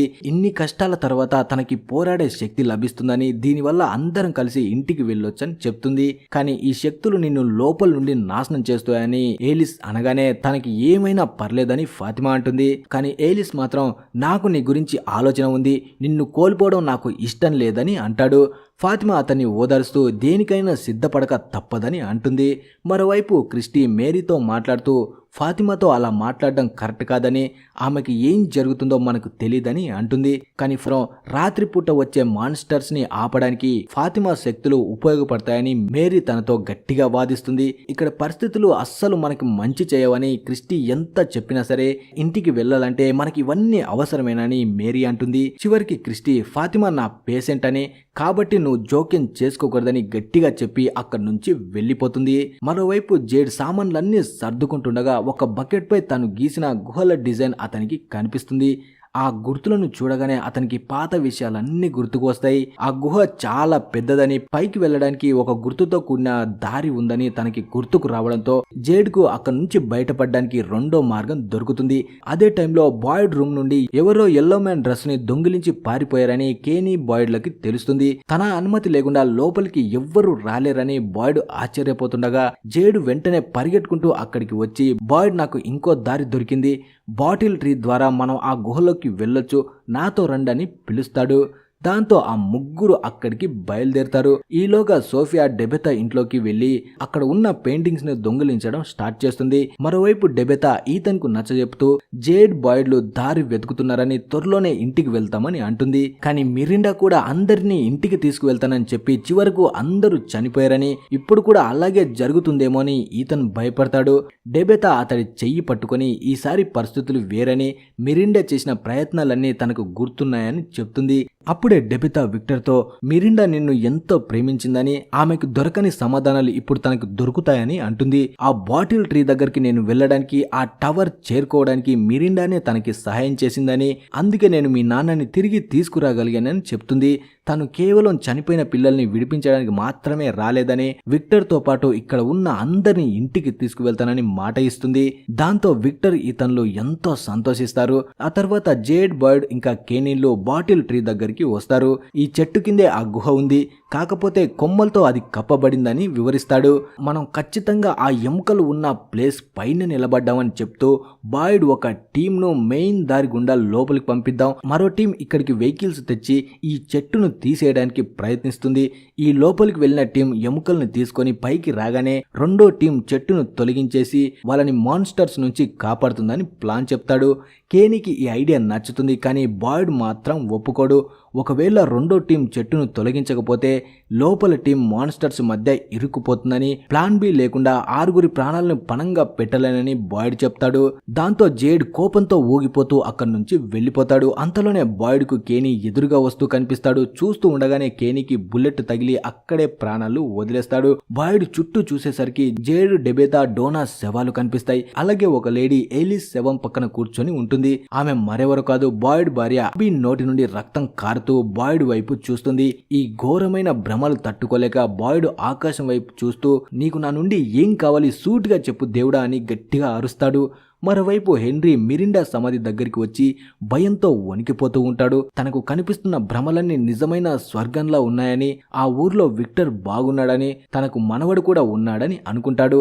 ఒకవేళ తాను మళ్ళీ అక్కడికి వెళ్ళిపోతే అక్కడి నుండి ఎప్పటికీ తిరిగి రాకూడదని భావిస్తూ దేవుడిని వేడుకుంటాడు. అంతలోనే హెన్రీకి మళ్ళీ ఆ బ్లూ సాంగ్ వినిపిస్తుంది. హాస్పిటల్లో సెబాస్టియన్ ఫోన్ ద్వారా ఆ పాటను వినిపిస్తున్నట్టు అతనికి అనిపిస్తుంది. తన తండ్రి కోమా నుండి కోలుకున్నందుకు విక్టర్ సంతోషిస్తాడు. అప్పుడే డాక్టర్ హెన్రీతో మాట్లాడుతూ, హెన్రీ, నువ్వు ఈ మధ్య తరచూ ఇక్కడికి వస్తున్నావు, పూర్తిగా ఇక్కడికి వచ్చేయాలంటే ఆ ప్రదేశానికి సంబంధించిన మెయిన్ పర్సన్ ని చంపేయాలి, ఎందుకంటే నువ్వు అక్కడ చాలా కాలం ఉండటం వల్ల అదే నిజం అనుకుంటున్నావు, కానీ అది అబద్ధం. అంతలోనే సెబాస్టియన్ ఫోన్ నెట్వర్క్ కట్ అయిపోవడంతో పాట ఆగిపోతుంది. దాంతో హెన్రీ మళ్ళీ ఒక్కసారిగా టౌన్ ప్రపంచంలోకి వచ్చేస్తాడు. తిరిగి ఆ భ్రమలోకి ఎలా వెళ్లాలో తెలియక అతను చాలా విలవిలలాడుతూ ఏడుస్తాడు. అదే సమయంలో క్రిస్టీ ఫాతిమాను పరీక్షించి శ్వాస తీసుకోవడంలో ఏమైనా ఇబ్బంది ఉందా అని అడుగుతుంది. ఫాతిమా తను పూర్తిగా బాగున్నానని చెప్తుంది. మేరీ అన్నట్లు తను మాన్స్టర్స్ ని కంట్రోల్ చేయగలనని అడుగుతుంది. అప్పుడే మేరీ కొన్ని ప్రయత్నాలు చేయొచ్చు అంటుంది, కానీ క్రిస్టీ మాత్రం ఆమెను పక్కకు తీసుకువెళ్లి ఒక షాకింగ్ నిజం చెప్తుంది. ఫాతిమా బ్లడ్ రీడింగ్స్ 33గా ఉన్నాయి. ఆమె హార్ట్ బీట్ కేవలం 18 మాత్రమే ఉంది. ఇది సాధారణం కంటే చాలా తక్కువ. నేను 2 సార్లు చెక్ చేశాను. ఈ పరిస్థితుల్లో ఉన్న ఏ మనిషి అయినా ఖచ్చితంగా చనిపోవాలి, కానీ ఫాతిమా బతికే ఉందని చెప్పడంతో మేరీ నోటి నుండి మాట రాదు. ఆ తర్వాత డెబితా, ఈథన్ ఇంకా విక్టర్లు ఇంటికి తిరిగి వస్తారు. ఈథన్ డోనాని చూడ్డానికి వెళ్తానని చెప్పడంతో విక్టర్ కూడా తన వెంట తీసుకువెళ్ళమని డెబితా చెప్తుంది. వాళ్ళు వెళ్లిన తర్వాత ఇంట్లో ఉన్న ఫోన్ రింగ్ అవుతుంది. డెబితా వెళ్లి ఫోన్ ఎత్తగానే అవతల నుండి అమ్మా, నేను థామస్ ను మాట్లాడుతున్నానని వినిపిస్తుంది. నీకేం కావాలో చెప్పని డెబితా అంటుంది. వెంటనే తను ఆ బాటిల్ ట్రీ దగ్గరికి రా, లేదంటే ఈథన్ జూలీలను చంపేస్తానని థామస్ బెదిరిస్తాడు. మరోవైపు మరోవైపు బాయిడ్ స్టేషన్ కి తిరిగి రాగా అక్కడ తనకి చనిపోయిన ఫాదర్ కనిపిస్తాడు. బాయిడ్ చాలా చిరగ్గా తను సూటిగా విషయం చెప్పమంటాడు. అప్పుడు ఫాదర్ మాట్లాడుతూ, బాయిడ్, నువ్వు నీ భార్య మరణానికి నిన్ను నువ్వు నిందించుకోవడం ఆపాలి. నువ్వు ఆమెను చంపకపోతే ఆమె ఎయిలిస్ తో పాటు ఎంతో మందిని చంపేసేది. ఇప్పుడు నువ్వు జేడ్ ప్లాన్ పైనే పని చేయాల్సిందే. కొందరు ప్రాణాలను పనంగా పెట్టైనా ఎక్కువ మందిని కాపాడడానికి ప్రయత్నించాలని చెప్తాడు. అప్పుడు బాయిడ్ కి చాలా కోపం వస్తుంది. తనపై కోపడతాడు. కానీ అంతలోనే ఫాదర్ మాయమైపోతాడు. ఇక్కడ డెబెతా పరిగెట్టుకుంటూ వచ్చి ఆ పెయింటింగ్స్ ను చూస్తుండగా వెనుక నుండి ఎల్లో మ్యాన్ వస్తాడు. అతను నవ్వుతూ, మనం ఎన్నో దశాబ్దాలుగా కలుస్తున్నాం, కానీ నువ్వు నన్ను ఇంకా గుర్తుపట్టలేదు.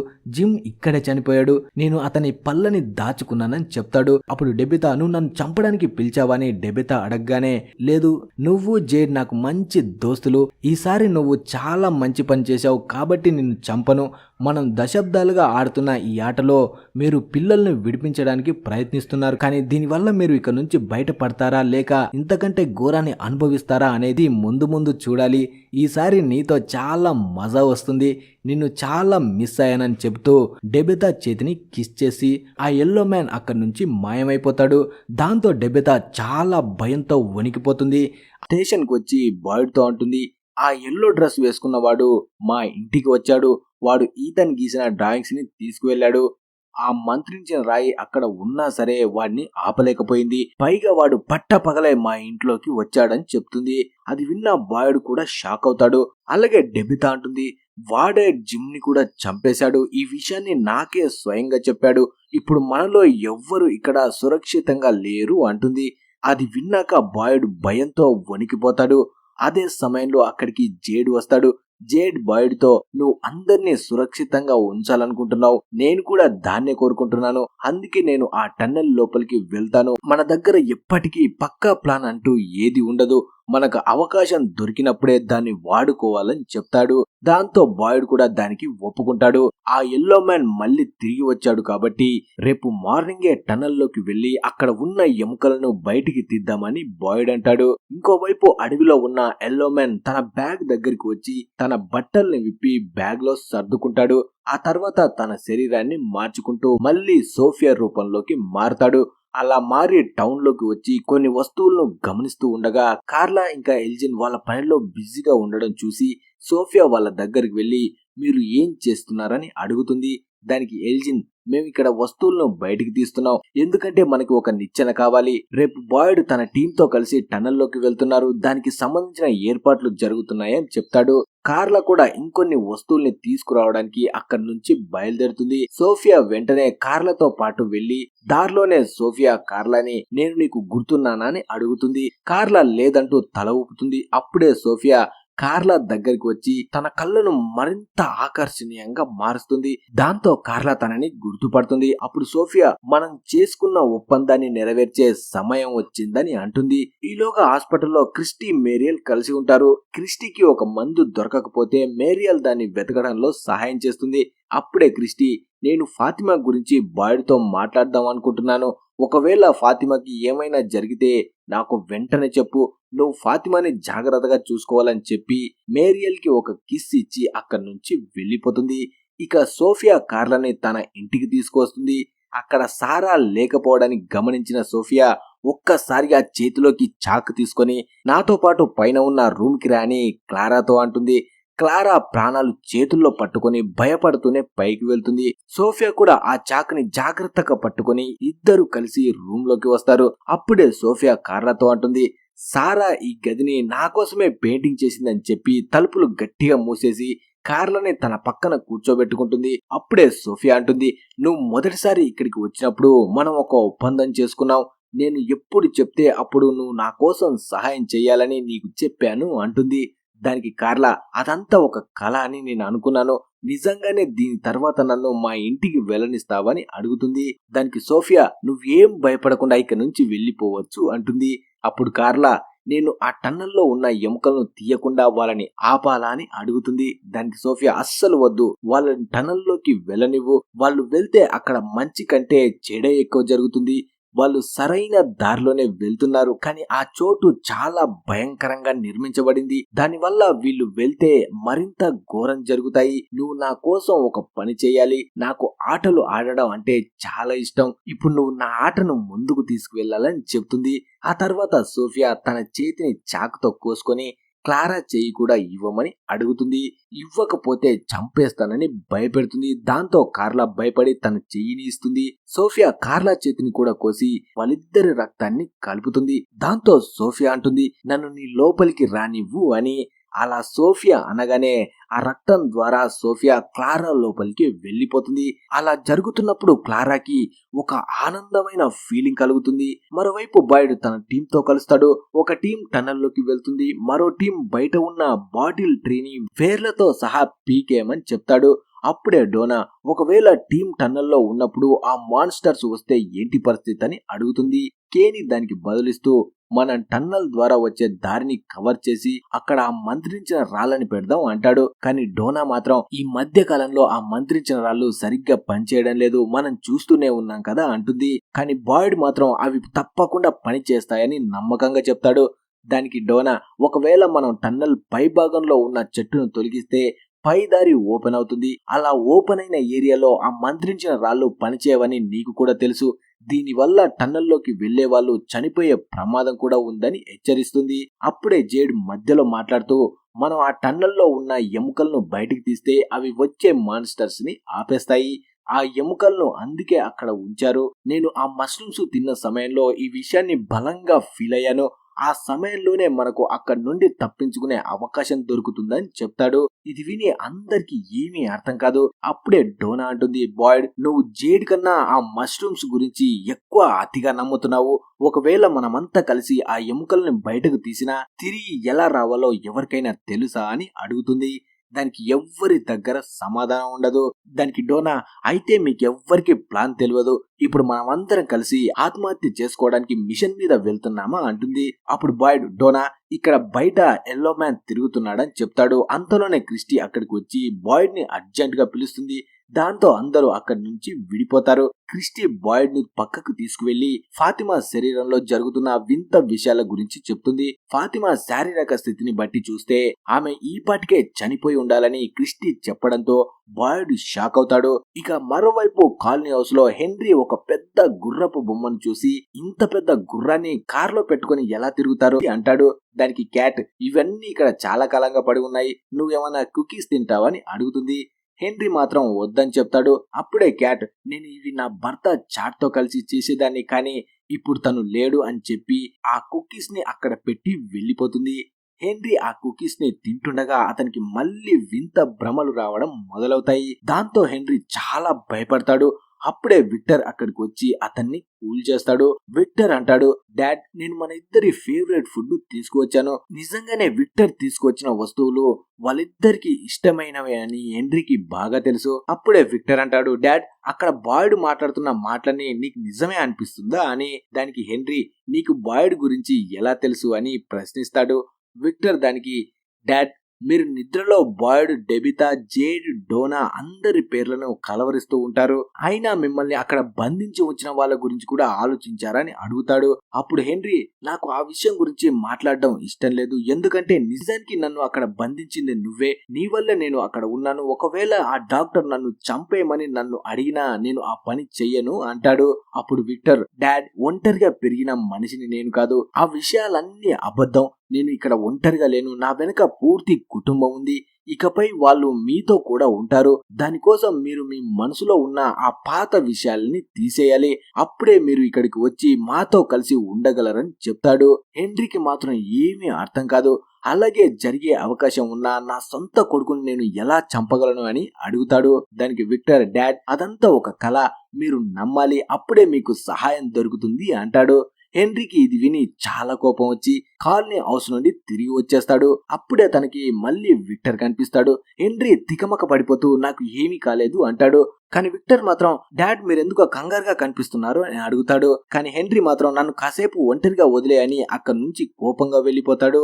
తర్వాత క్రిస్టీ బాయిడ్ స్టేషన్ కు వస్తారు. అప్పుడే క్రిస్టీ అంటుంది, ఫాతిమా క్లినిక్ లో మేరీతో కలిసి ఉంది, ఇప్పుడు మనం ఏం చెయ్యాలని అడుగుతుంది. ఆ మాట వినగానే బాయిడ్ చాలా కోపం వస్తుంది. ఎందుకంటే అందరూ వాళ్ళ సమస్యలన్నీ తన దగ్గరికి తీసుకొస్తున్నారు, కానీ ఏం చెయ్యాలో తనకే అర్థం కావడం లేదు అని. అప్పుడు క్రిస్టీ మనం ఈ విషయాన్ని ఈథన్ కి చెప్పాలని అనగా బాయిడ్ ఎవ్వరికి చెప్పడానికి వీల్లేదని గట్టిగా అరుస్తాడు. తన ఫోకస్ పూర్తిగా ఇప్పుడు టనల్లోకి వెళ్లి ఆ ఎముకల్ని బయటికి తీయడం పైనే ఉంది. అంతేకాకుండా టనల్లో ఎలాంటి ప్రమాదమైనా జరగొచ్చు కాబట్టి తనతో పాటు రమ్మని క్రిస్టీని అడుగుతాడు. క్లినిక్ లో ఫాతిమాని మేరీ చూసుకుంటుంది అంటాడు. ఆ సమయంలో బాయిడ్ చెయ్యి వనకడం మొదలవుతుంది. క్రిస్టీ కూడా తన చెయ్యిని గమనిస్తుంది. బాయిడ్ మాత్రం ఆమెను వెంటనే క్లినిక్ కి వెళ్లిపోమని చెప్తాడు. మరోవైపు డెబెతా జూలీకి ఈథన్ కి ఆ ఎల్లో మ్యాన్ మన ఇంటికి వచ్చాడని చెప్తుంది. అప్పుడు ఈథన్ వాడు ఆ మంత్రించిన రాయి ఉన్నా సరే ఎలా లోపలికి రాగలిగాడని అడుగుతాడు. అప్పుడు డెబెతా తనకి ఏమీ తెలియదని చెప్తూ వాడే మీ నాన్నని కూడా చంపేశాడు అంటుంది. అప్పుడే జూలీ నువ్వు జేడ్ కలిసి మీ గతాల గురించి తెలుసుకోవడానికి ప్రయత్నిస్తున్నారు కదా, అందుకే వాడు అలా చేశాడు, మీరు చేసిన తప్పుకి వాడు వేసిన శిక్ష ఇది అంటుంది. అప్పుడు డెబితా కూడా అవును అన్నట్టు తల ఊపుతుంది. వెంటనే జూలీ అయినా సరే మీరు ఇంకా ఏవేవో విషయాలు తెలుసుకోవడానికి ప్రయత్నిస్తున్నారు, దీనివల్ల రేపు ఈథన్ గాని నేను గాని చనిపోతామని చాలా బాధపడుతుంది. వెంటనే డెబెతా అలా జరగనివ్వనని చెప్తుంది. కానీ జూలీ మాత్రం మామ్ నువ్వు వాడిని ఆపలేవు, ఈ చోటు నిన్ను అబద్ధాలతో నమ్మిస్తుంది, నువ్వు శతాబ్దాలుగా ఇక్కడికి వస్తున్నావని అందరిని రక్షించే ఒక రక్షకురాలివని ఈ స్థలం నిన్ను భ్రమలోకి తీసుకువెళ్తుంది, కానీ ఇవన్నీ అబద్ధాలు, ఆ ఎల్లో మ్యాన్ అందరినీ తినేస్తుండడం నేను స్వయంగా చూశానని చెప్తుంది. అప్పుడు డెబెతా నువ్వెప్పుడు వాడిని చూశావని అడగ్గా జూలీ అంటుంది మామ్ నేను టైం ట్రావెల్ చేయగలను, నేను డాడ్ ని కాపాడడానికి ప్రయత్నించాను, కానీ ప్రతిసారి టైం ట్రావెల్ చేసినప్పుడు నాకు పెద్ద పెద్ద షాకులు తగిలాయి, నేను కేవలం ఓడిపోవడానికే ప్రయత్నిస్తున్నానని నాకు అర్థమైందని చెప్తుంది. ఆ తర్వాత జూలీ ఆ మంత్రించిన రాయిని తీసుకువచ్చి మామ్ ఇది ఎలా పనిచేస్తుందో చెప్పు అని అడుగుతుంది. దానికి డెబెతా నాకు తెలీదని అనగా జూలీ నీకు నీ గత జన్మలన్నీ గుర్తున్నప్పుడు ఇవి ఎలా పనిచేస్తాయో ఖచ్చితంగా తెలియాలి కదా అని అడుగుతుంది. కానీ డెబితా మాత్రం అవి ఎలా పనిచేస్తాయో నాకు అస్సలు తెలీదు అంటుంది. దానికి జూలీ అంటే నీ మనసులో వచ్చే ప్రతి ఆలోచన అబద్ధమే, ఈ చోటు మనల్ని మనమే అసహించుకునేలా చేస్తుంది, అందుకే మనం ఇక్కడే శాశ్వతంగా చిక్కుకుపోతున్నాం అంటుంది. ఇక మరోవైపు క్లారా ఒక బాటిల్ తీసుకొని క్లినిక్ కి తిరిగి వస్తుంది.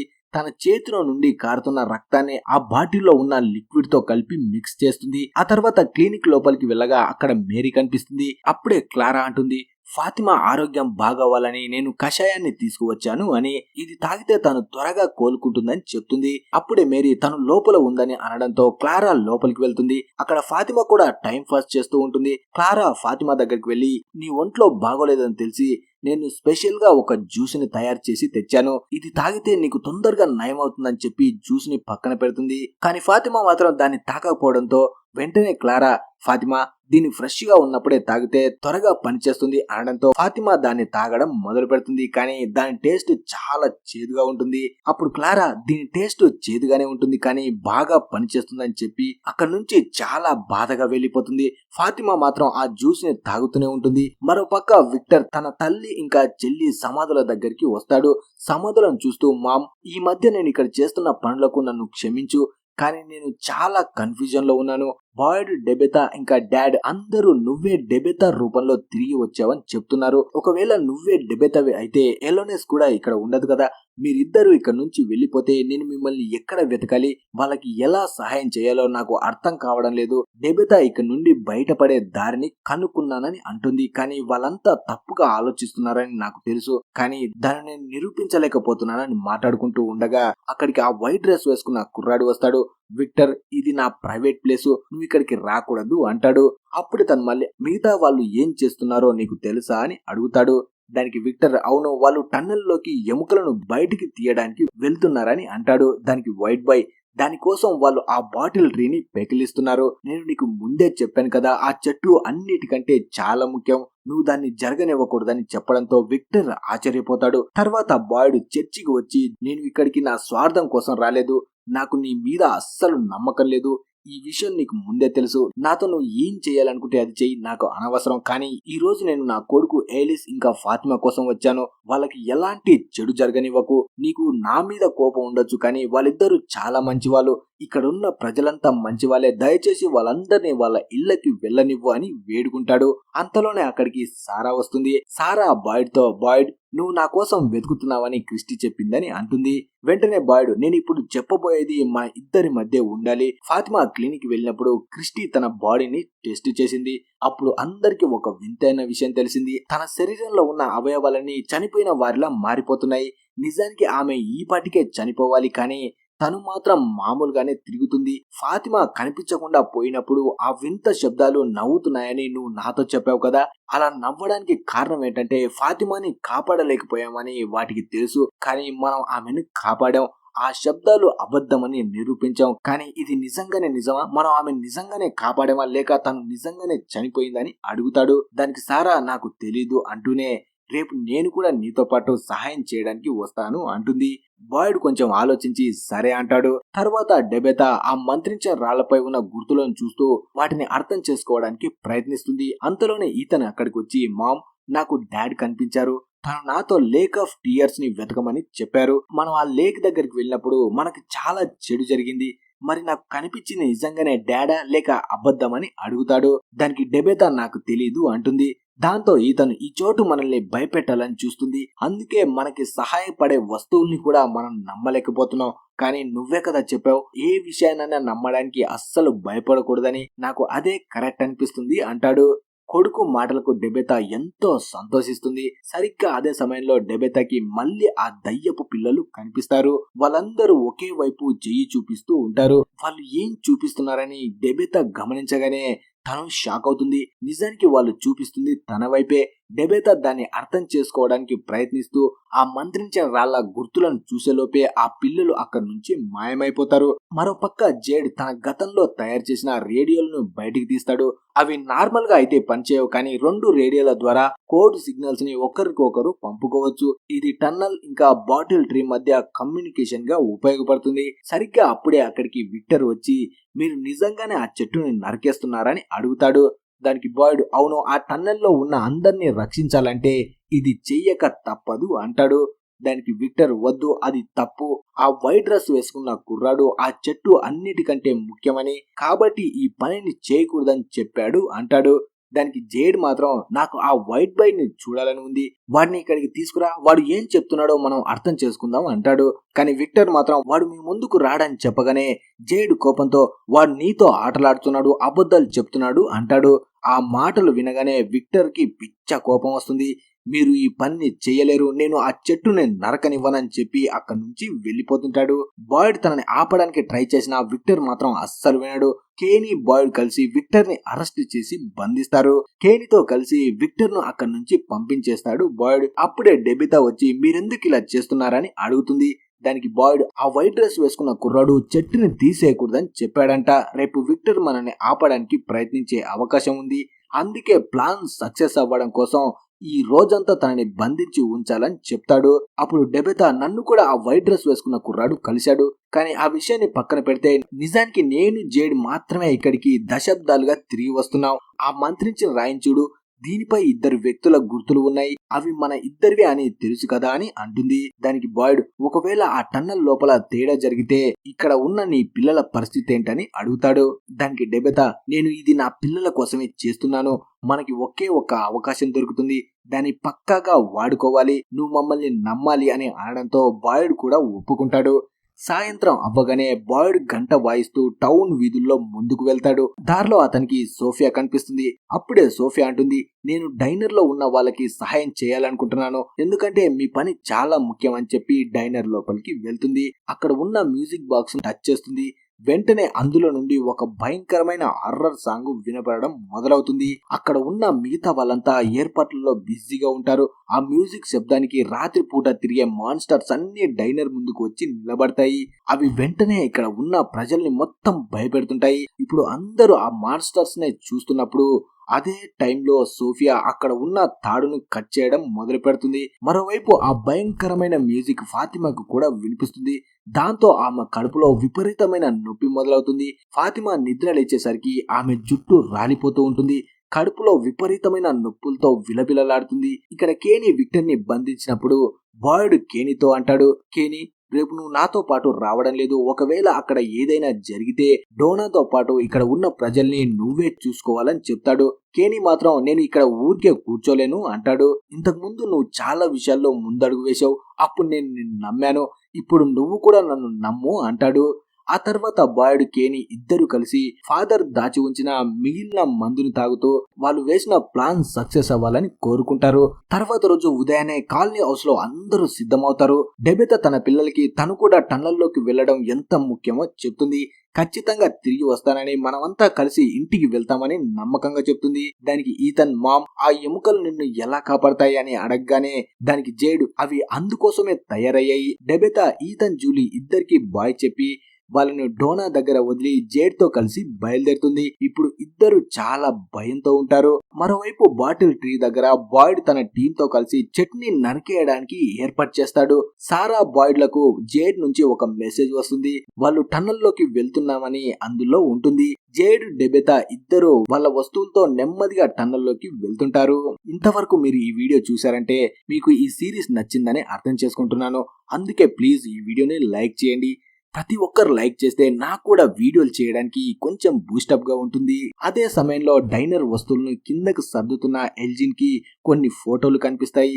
అతను ఆ ఫోటోల్ని చూస్తూ ఉండగానే ఒక ఫోటోను చూసి ఒక్కసారిగా షాక్ అవుతాడు. అప్పుడే పైన అంతస్తులో ఉన్న సోఫియా దగ్గరికి క్లారా వచ్చి పరిస్థితులు కాస్త మారాయి, జేడ్ ఇంకా డెబెతా ఇద్దరు కలిసి టన్నెల్లోకి వెళ్లిపోయారని చెప్తుంది. సోఫియా కోపంతో ఊగిపోతూ ఈ విషయాన్ని నాకు ముందే చెప్పాలి కదా అని అరుస్తుంది. దానికి క్లారా నాకు కూడా ఇప్పుడే కాలనీ హౌస్ నుండి తెలిసింది, అయినా ఇప్పుడు నేను మా ఇంటికి వెళ్ళవచ్చా అని అడుగుతుంది. అంతలోనే ఎల్జిన్ అక్కడికి వచ్చి సోఫియాకి ఆ ఫోటోని చూపిస్తూ ఇందులో ఉన్న అమ్మాయిని చూడు, అచ్చం నీలాగే ఉంది అంటాడు. సోఫియా ఆ ఫోటోని చూసి ఆ అమ్మాయిని నేనే అని చెప్తుంది. దానికి ఎల్జిన్ షాక్ అవుతూ ఇదెలా సాధ్యం అని అడగగానే సోఫియా క్లారాతో తలుపులు మూసేయని చెప్తుంది. వెంటనే ఎల్జిన్ వైపు తిరిగి నేను కేవలం ఇక్కడ చనిపోయిన వాళ్ళ రూపాన్ని మాత్రమే తీసుకోగలను అంటుంది. ఎల్జిన్ భయపడిపోతూ అసలు నువ్వు ఎవరు అని అడుగుతాడు. దానికి సోఫియా నువ్వు ఆ ఫోటోలు చూడకుండా ఉంటే చాలా బాగుండేది అంటుంది.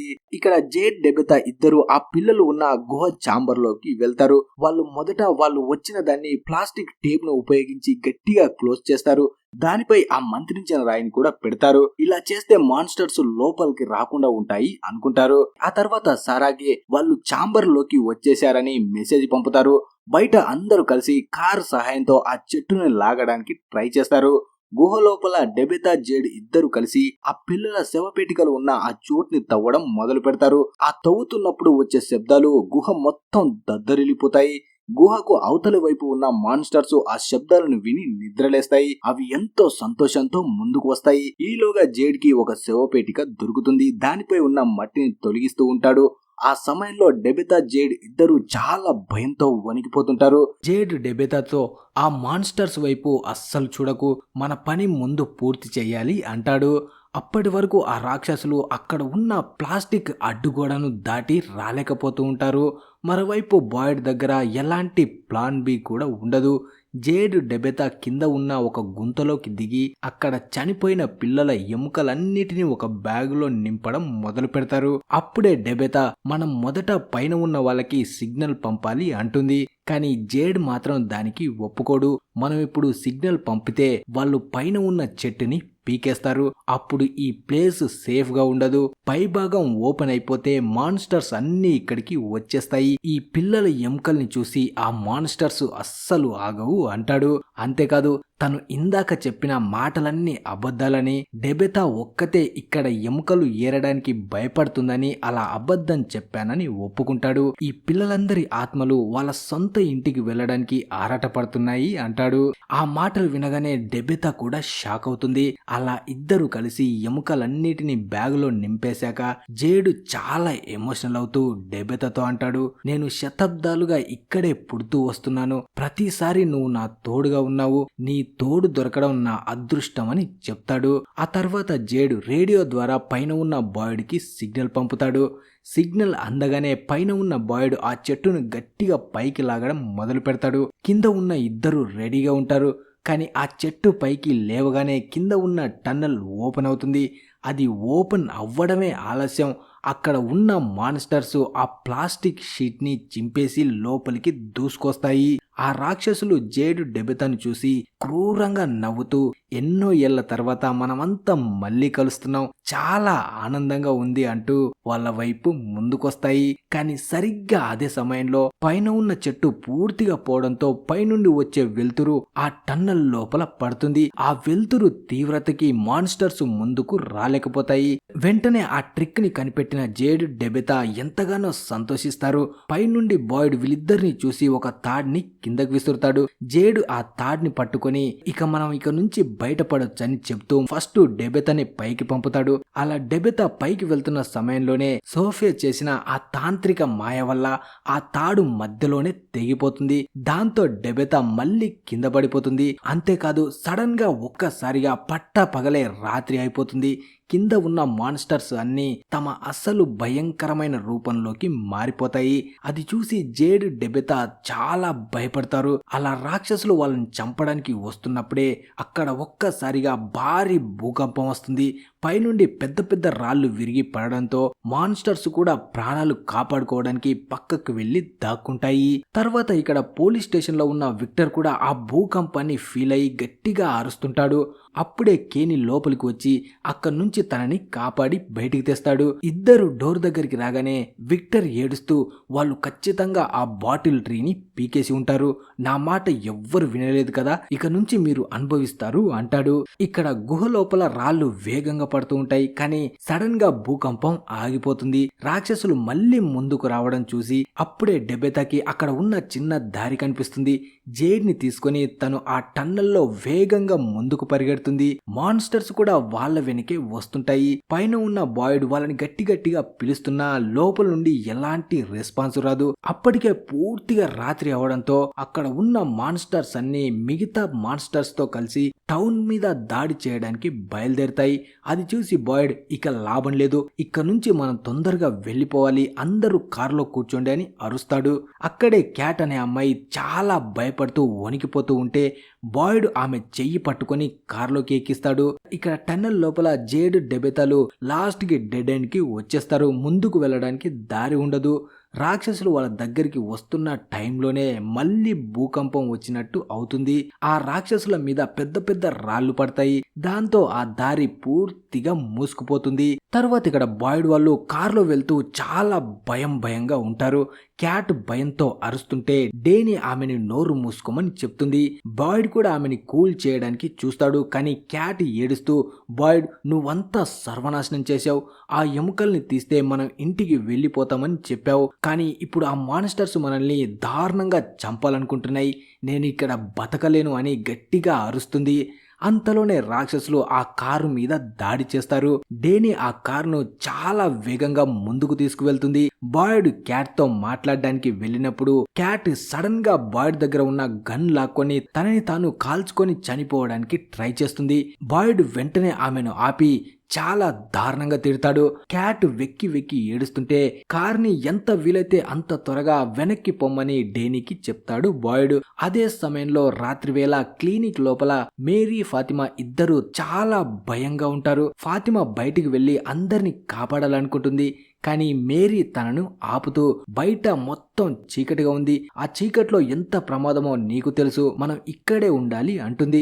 కానీ ఫాతిమా మాత్రం కోపంగా, నువ్వు ఇంత ప్రశాంతంగా ఎలా ఉన్నావు అని అడుగుతుంది.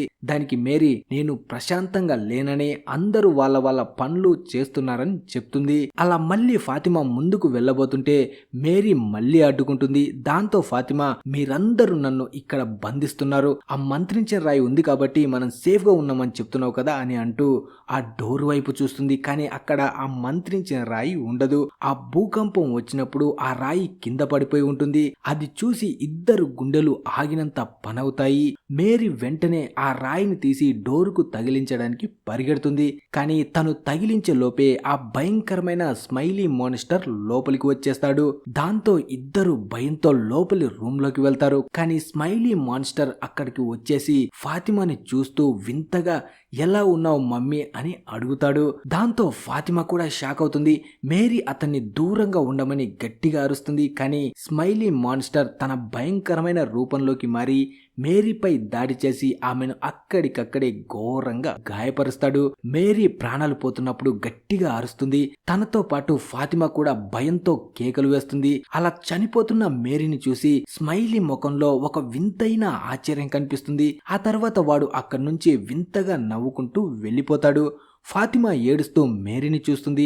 అప్పుడే మేరీ ప్రాణాపాయ స్థితిలో ఉండి నాకు దూరంగా ఉండు, తను క్రిస్టీతో మాట్లాడాలని చెప్తుంది. ఇప్పుడు ఫాతిమా చాలా బాధగా ఉంటుంది. సరిగ్గా అదే టైంలో బయట క్రిస్టీ ఏలిస్ కార్లో క్లినిక్ దగ్గరికి వస్తారు. క్లినిక్ నుండి బయటికి వస్తున్న స్మైలీ మాన్స్టర్ వాళ్ళకి కనిపిస్తుంది. వాడు క్రిస్టీని చూసి నవ్వుతుంటాడు. క్రిస్టీకి ఏదో తేడా జరిగిందని అర్థమవుతుంది. కార్ దిగి క్లినిక్ లోపలికి పరిగెడుతుంది. లోపలికి వెళ్ళగానే రక్తపు మడుగులో కొట్టుమిట్టాడుతున్న మేరీ కనిపిస్తుంది. పక్కనే ఏడుస్తున్న ఫాతిమా కూడా ఉంటుంది. మేరీ ప్రాణాలు కోల్పోతూ తల్లడిల్లిపోతూ ఉంటే క్రిస్టీ ఆమెను పట్టుకొని ఏడుస్తుంది. అలా మేరీ చివరి శ్వాస విడుస్తూ, క్రిస్టీ నిన్ను వదిలి వెళ్ళాలని లేదు, నేను నిన్ను మాత్రమే ప్రేమించానని చెప్పి నేను కన్ను మూసే ముందు నన్ను ఒకసారి కిస్ చేస్తావని అడుగుతుంది. క్రిస్టీ కన్నీళ్లతో తనని కిస్ చేస్తుంది. మేరీ అక్కడే క్రిస్టీ చేతుల్లోనే ప్రాణాలు వదిలేస్తుంది. ఈ సంఘటన చూసి అక్కడ ఉన్న వాళ్ళంతా చాలా బాధపడతారు. తర్వాత డైనర్ లోపల సోఫియా కనిపిస్తుంది. తను ఎల్జిన్ని కట్టేసి ఉంచుతుంది. సోఫియా ఎల్జిన్తో, నేను నీకు ఒక అవకాశం ఇస్తున్నాను, నువ్వు మళ్ళీ నీ సొంత ఇంటికి వెళ్ళిపోవచ్చు, ఈ ప్లేస్ని మొత్తం పూర్తిగా వదిలేయొచ్చు, నేను కార్లతో కూడా ఇదే చెప్తున్నాను, ఇక్కడ నుంచి బయటికి వెళ్ళిన తర్వాత ఇక్కడ జరిగింది మొత్తం నీకు ఒక కలలాగే గుర్తుంటుంది అంటుంది. ఎల్జిన్ భయంతో వణికిపోతూ క్లారా వైపు చూస్తాడు. అప్పుడు సోఫియా, తన వైపు కాదు నా వైపు చూడు, నీకు తెలియదు కానీ ఇదే అసలైన అంతానికి ఆరంభం అంటుంది. అలా అంతమవుతున్నప్పుడు ఎప్పుడు ఒక భారీ పేలుడు జరుగుతుంది, నేను నిన్ను దాని నుండి కాపాడగలను అంటుంది. ఎల్జిన్ మాత్రం భయంతో అక్కడి నుంచి తప్పించుకోవడానికి ప్రయత్నిస్తాడు. కానీ క్లారా అతన్ని ఆపేస్తుంది. అప్పుడు సోఫియా క్రూరంగా నవ్వుతూ, నా నుండి తప్పించుకోవాలని చూస్తున్నావా అని ఎల్జిన్ గొంతు కోసి తాంత్రిక మంత్రాలు చదవడం స్టార్ట్ చేస్తుంది. దాంతో ఎల్జిన్ అక్కడికక్కడే విలవిలలాడుతూ చనిపోతాడు. వాడు చనిపోగానే చిమ్మ చీకటి కాస్త మాయమైపోతుంది. మళ్ళీ సూర్యుడు వస్తాడు. ఎల్జిన్ బలవడంతో సోఫియా బయటికి వచ్చి క్లారాతో అంటుంది, ఈ శవాన్ని ఎక్కడైనా తగలేసి క్లియర్ చెయ్యి అని. అప్పుడు క్లారా ఆ తర్వాత ఏం చేయాలని అడిగితే సోఫియా మాత్రం, నేను ఆల్రెడీ నిప్పు పెట్టేశాను, చాలా త్వరలో ఇక్కడ భారీ పేలుడు జరగబోతుంది అని చెప్పి అక్కడి నుంచి 40 మంత్రించిన రాళ్లను తీసుకొని వెళ్ళిపోతుంది. ఇక క్లారా ఆ శవాన్ని దాచే పనిలో ఉంటుంది. మరోవైపు భూకంపం తర్వాత కాలనీ హౌస్ లో హెన్రీ రూమ్ అంతా గందరగోళంగా ఉండడం చూస్తాడు. డోనా అక్కడికి వచ్చి హెన్రీని చూస్తుంది. అప్పుడే హెన్రీ, ఇంత త్వరగా పగలు రాత్రిగా, రాత్రి పగలుగా ఎలా మారుతుందని అడుగుతాడు. దానికి డోనా, అవును, నేను కూడా ఇక్కడికి వచ్చాక ఇలా జరగడం ఇదే మొదటిసారి చూస్తున్నాను అంటుంది. అప్పుడు హెన్రీ, అసలు ఈ ప్లేస్ నిజమేనా అని అడగడంతో డోనా అతనికి నచ్చజెప్పి, నువ్వు చాలా టెన్షన్లో ఉన్నావు, పోలీస్ స్టేషన్కి వెళ్ళి విక్టర్తో మాట్లాడని చెప్తుంది. హెన్రీ దానికి ఒప్పుకుంటాడు. కానీ విక్టర్ కోసం ఆ రూమ్ని మొత్తం క్లీన్ చేయాలి అనుకుంటాడు. ఆ టైంలోనే అతనికి ఒక బాక్స్ లోపల 2 గన్ బుల్లెట్స్ దొరుకుతాయి. దాన్ని చూసిన డోనా, ఒకప్పుడు విక్టర్ దగ్గర గన్ ఉండేది, దాని బుల్లెట్లే ఇవి అంటుంది. అప్పుడు హెన్రీ, తన కలలో విక్టర్ చెప్పిన మాటలు గుర్తొస్తాయి, నువ్వు నీ కలను నిజం అనుకుంటే నిన్ను అక్కడ ఉంచిన వాణ్ణి చంపడానికి నీ కలే నీకు సహాయం చేయడం స్టార్ట్ చేస్తుంది అనే మాటలు గుర్తుకు వస్తాయి. హెన్రీకి ఇప్పుడు ఇదంతా తన కల నిజమే అనిపిస్తుంది. డోనా అతన్ని విక్టర్ దగ్గరికి వెళ్ళమని చెప్పడంతో హెన్రీ మనసులోనే విక్టర్ని చంపేయాలని ఫిక్స్ అవుతాడు. ఇటు బాయిడ్ క్లినిక్ బయట ర్యాండల్ ని చూస్తాడు. అప్పుడు ర్యాండల్ టౌన్ లో ఉన్న వాళ్ళు మొత్తం కాలనీ హౌస్ వైపు వెళ్లారని చెప్తాడు. బాయిడ్ కి లోపల మేరీ చనిపోయిన విషయం తెలీదు, కానీ ఏదో ఘోరం జరిగిందని గ్రహిస్తాడు. లోపల ఏలిస్ ఫాతిమా ఇద్దరు ఉంటారు. ఫాతిమా ఏడుస్తూ మేరీ నన్ను కాపాడబోయి చనిపోయింది, స్మైలీ నన్ను చూసి నవ్వి వెళ్ళిపోయాడని చెప్తుంది. బాయిడ్ లోపలికి వచ్చి ఫాతిమా సేఫ్గా ఉందా అని చూసి క్రిస్టీ ఎక్కడని అడుగుతాడు. ఏలిస్ ఆమె లోపల ఉందని చెప్తాడు. లోపల క్రిస్టీ ఇంకా మేరీ శవం పట్టుకొని ఏడుస్తూనే ఉంటుంది. బాయిడ్ లోపలికి వెళ్లి క్రిస్టీని ఓదార్చడానికి ట్రై చేస్తాడు. క్రిస్టీ తన గుండెల్లో బాధను తట్టుకోలేక గట్టిగా ఏడుస్తుంది. మరోవైపు అడవిలో ఆ బాటిల్ ట్రీని పీకేయడం వల్ల పరిస్థితులు పూర్తిగా మారిపోతాయి. ఆ చెట్టు లోపల నుండి ఒక ఎర్రటి మెరుపు వచ్చి ఆకాశంలోని మేఘాల్లోకి వెళ్లిపోతుంది. దాంతో ఆకాశం అంతా భయంకరమైన ఎర్రటి మెరుపులతో కనిపిస్తుంది. బాయిడ్ తో పాటు టౌన్ లోని జనాలంతా బయటికి వచ్చి ఆ వింతను చూస్తారు. ఆకాశం ఎంత గట్టిగా గర్జిస్తుందంటే అది ఇప్పుడే ఈ మొత్తం సిటీని మింగేసేలా ఉంటుంది. కాలనీ హౌస్ లో ఉన్న జనం కూడా అది చూసి భయపడిపోతారు. అదే సమయంలో అడవిలోకి వెళ్లిన కారు వెనక్కి వస్తుంది, కానీ అందులో డెబెతా ఉండదు. అది చూసి డోనా ఏమైందని అడగ్గా దానికి డేనీ మేము వాళ్ళని టన్నెల్ నుండి బయటికి తీయలేకపోయామని చెప్తుంది. అది విని జూలీ ఈతన్ ఇద్దరు చాలా బాధతో లోపలికి వెళ్లిపోతారు. ఇంతలో సోఫియా అందరికీ సహాయం చేసే నెపంతో చర్చిలోకి వచ్చి అక్కడ ఉన్న మంత్రించిన రాయిని తీసుకొని వెళ్ళిపోతుంది. అలాగే ఇక్కడ హెన్రీ స్టేషన్ కి వస్తాడు, కానీ అక్కడ బాయిడ్, కేనీ, విక్టర్ ఎవ్వరు ఉండరు. అక్కడ ఉన్న డ్రాయర్ లో వెతగ్గా అతనికి విక్టర్ గన్ దొరుకుతుంది. హెన్రీ ఆ గన్ని తీసుకొని తనకి దొరికిన 2 బుల్లెట్లను లోడ్ చేసుకొని అక్కడి నుంచి వెళ్ళిపోతాడు. తర్వాత ఇక్కడ బాధలో ఉన్న ఈతన్, జూలీ దగ్గరికి డోనా వస్తుంది. ఈతన్ ఏడుస్తూ మమ్మీ ఇంకా తిరిగి రాదు అని అంటుండగానే చుట్టుపక్కల ఉన్న కిటికీలు ఊగడం, అక్కడ ఉన్న బాటిల్స్ గాల్లో ఎగరడం స్టార్ట్ అవుతాయి. ముగ్గురు భయపడి డోనా వాళ్ళని బయటకు తీసుకొని వస్తుంది. ఈతన్ జూలీతో మమ్మీ ఇక రాదు, మొదట డాడీ మనల్ని వదిలేసి వెళ్ళిపోయాడు, ఇప్పుడు మమ్మీ కూడా వెళ్ళిపోయింది, రేపు నువ్వు కూడా వెళ్ళిపోతావు, ఇక్కడ అందరూ చనిపోతారు, నేను విక్టర్ లాగే ఒంటరిగా మిగిలిపోతానని ఏడుస్తాడు. కానీ జూలీ మాత్రం తనని దగ్గరికి తీసుకొని నువ్వు ఎప్పటికీ ఒంటరివి కావు, నేను నిన్ను చూసుకుంటాను, మనం ఎలా చస్తామో తెలీదు కానీ ఇద్దరం ఎప్పటికీ విడిపోమని ఓదరుస్తుంది. దాంతో ఈతన్ నార్మల్ అవుతాడు. అదే సమయంలో కేనీ, బాయిడ్ స్టేషన్ కు వస్తారు. కేనీ అంతా తప్పుగా జరుగుతుంది అంటుంటే బాయిడ్ మాత్రం విక్టర్ చెప్పింది నిజం, మనం ఆ చెట్టుని పీకేసి పెద్ద తప్పు చేశామని బాధపడతాడు. అంతలోనే డేనీ, సారా రేడియోని తీసుకొని వస్తారు. డేనీ బాయిడ్ తో బాయిడ్ మనం ఆ ఎముకలను తీసుకురావడానికి మళ్ళీ వెళ్ళాలి, ఆ ఎముకల వల్లే మనం ఇంటికి వెళ్ళగలమని చెప్పావు కదా, మాకు సహాయం చెయ్యి అని అడుగుతుంది. కానీ బాయిడ్ మాత్రం ఆ ఎముకలు దొరికినా వాటిని ఎలా వాడాలో మనకి తెలీదు, ఆ విషయం కేవలం జేడ్ డెబెతాలకి తెలుసు, బహుశా వాళ్ళు చనిపోయి ఉండొచ్చు, ఈ ఊరు మనల్ని ఇలాగే చక్రంలా తిప్పుతోంది అని నిరాశపడతాడు. అప్పుడే కేని నువ్వు చనిపోయారని ఎలా అంటావు, వాళ్ళు టన్నల్ లోపల బతికే ఉండొచ్చు అంటే బాయిడ్ మాత్రం దానికి అస్సలే ఛాన్స్ లేదు, ఇప్పుడే సూర్యుడు మాయమైపోవడం, ఎర్రగా మెరుపులు రావడం చూసాం కదా, అలాగే ఈరోజు మన వాళ్ళు ముగ్గురు చనిపోయారని చెప్తాడు. కానీ సరిగ్గా అప్పుడే సారా ఆ రేడియో మోగడం గమనిస్తుంది. అందరూ వచ్చి సిగ్నల్ ని చెక్ చేసి డీకోడ్ చేస్తే జేడ్, డెబెతా ఇద్దరు టన్నుల లోపల బతికే ఉన్నారని, వాళ్ళే రేడియో ద్వారా మెసేజ్ పంపుతున్నారని తెలుస్తుంది. కానీ అంతలోనే టన్నల్ లోపల ఉన్న రేడియో ఆగిపోవడంతో జేడ్, డెబెతా ఇద్దరు చాలా బాధపడతారు. అప్పుడే జేడ్ అంటాడు, మన మెసేజ్ వాళ్ళకి అందిన ఈ దట్టమైన టన్నల్లో మనల్ని వెతకడం చాలా కష్టం, నేను ఇక్కడికి వచ్చి తప్పు చేశాను అంటాడు. దానికి డెబెతా నువ్వు ఏ తప్పు చేయలేదు, మనం ఇక్కడే చనిపోమని ధైర్యం చెబుతూ అక్కడ అడ్డుగా ఉన్న ఎముకలను తొలగించడానికి ట్రై చేస్తుంది. కానీ అవి రాకపోవడంతో తవ్వి తీయాలని డిసైడ్ అవుతుంది. అలా ఇద్దరు కలిసి తవ్వుతుంటే డెబెతా జేడ్ కి థ్యాంక్స్ చెప్తుంది. దానికి జేడ్ నవ్వుతూ పిల్లలకి మొదటి ప్రాధాన్యత ఇవ్వాలని అంటారు కదా, నేను అదే చేశాను అంటాడు. మరోవైపు క్లినిక్ లో మేరీ శవాన్ని ఒక బాక్స్ లో పెట్టి తీసుకెళ్తుంటారు. బాయిడ్ క్రిస్టీకి బాయ్ చెప్పి ఫాతిమా ఐలిస్ తో కలిసి లోపలికి వస్తాడు. బాయిడ్ వాళ్ళతో మనకు జేడ్, డెబెతాల రేడియో సిగ్నల్ దొరికింది, వాళ్ళు టన్నల్ లోపల బతికే ఉన్నారు, నేను అక్కడికి వెళ్తున్నానని చెప్తాడు. అప్పుడు ఐలిస్ తను కూడా వస్తాను అంటే బాయిడ్ వద్దంటాడు. కానీ ఐలిస్ మాత్రం డాడ్ వాళ్ళు ఒకవేళ గాయపడి ఉంటే నువ్వు ఒక్కడి వాళ్ళని తీసుకురాలేవు. పైగా ఈ సిగ్నల్స్ మాన్స్టర్స్ మనల్ని కన్ఫ్యూజ్ చేయడానికి పంపినవి కూడా అవ్వచ్చు కదా అంటాడు. ఫాతిమా కూడా అవును, అందుకే నేను కూడా వస్తాను. ఆ మాన్స్టర్స్ చుట్టుపక్కల ఉంటే నేను ఫీల్ అవ్వగలను. క్లినిక్ కి వచ్చేటప్పుడు కూడా నేను గ్రహించాను. నేను మీకు హెల్ప్ చేయగలను అంటుంది. దాంతో బాయిడ్ కూడా వాళ్ళని తీసుకువెళ్ళడానికి ఒప్పుకుంటాడు. తర్వాత ఒక ఖాళీ ఇంట్లో ఉన్న హెన్రీ దగ్గరికి విక్టర్ వస్తాడు. విక్టర్, డాడీ, ఈ రోజు చాలా వింత వింత విషయాలు జరిగాయి. ఇంతకు ముందెప్పుడు ఇలా అవ్వలేదు. నువ్వు ఇక్కడ ఒక్కడివే ఏం చేస్తున్నావు అని అడుగుతాడు. దానికి హెన్రీ, నేను ఏదో ఆలోచిస్తున్నాను అంటాడు. అప్పుడు విక్టర్ ఎమోషనల్ అవుతూ, నేను ఏమైనా తప్పు చేశానా? నువ్వు మొదట ఇక్కడికి వచ్చినప్పుడు చాలా హ్యాపీగా ఉన్నావు.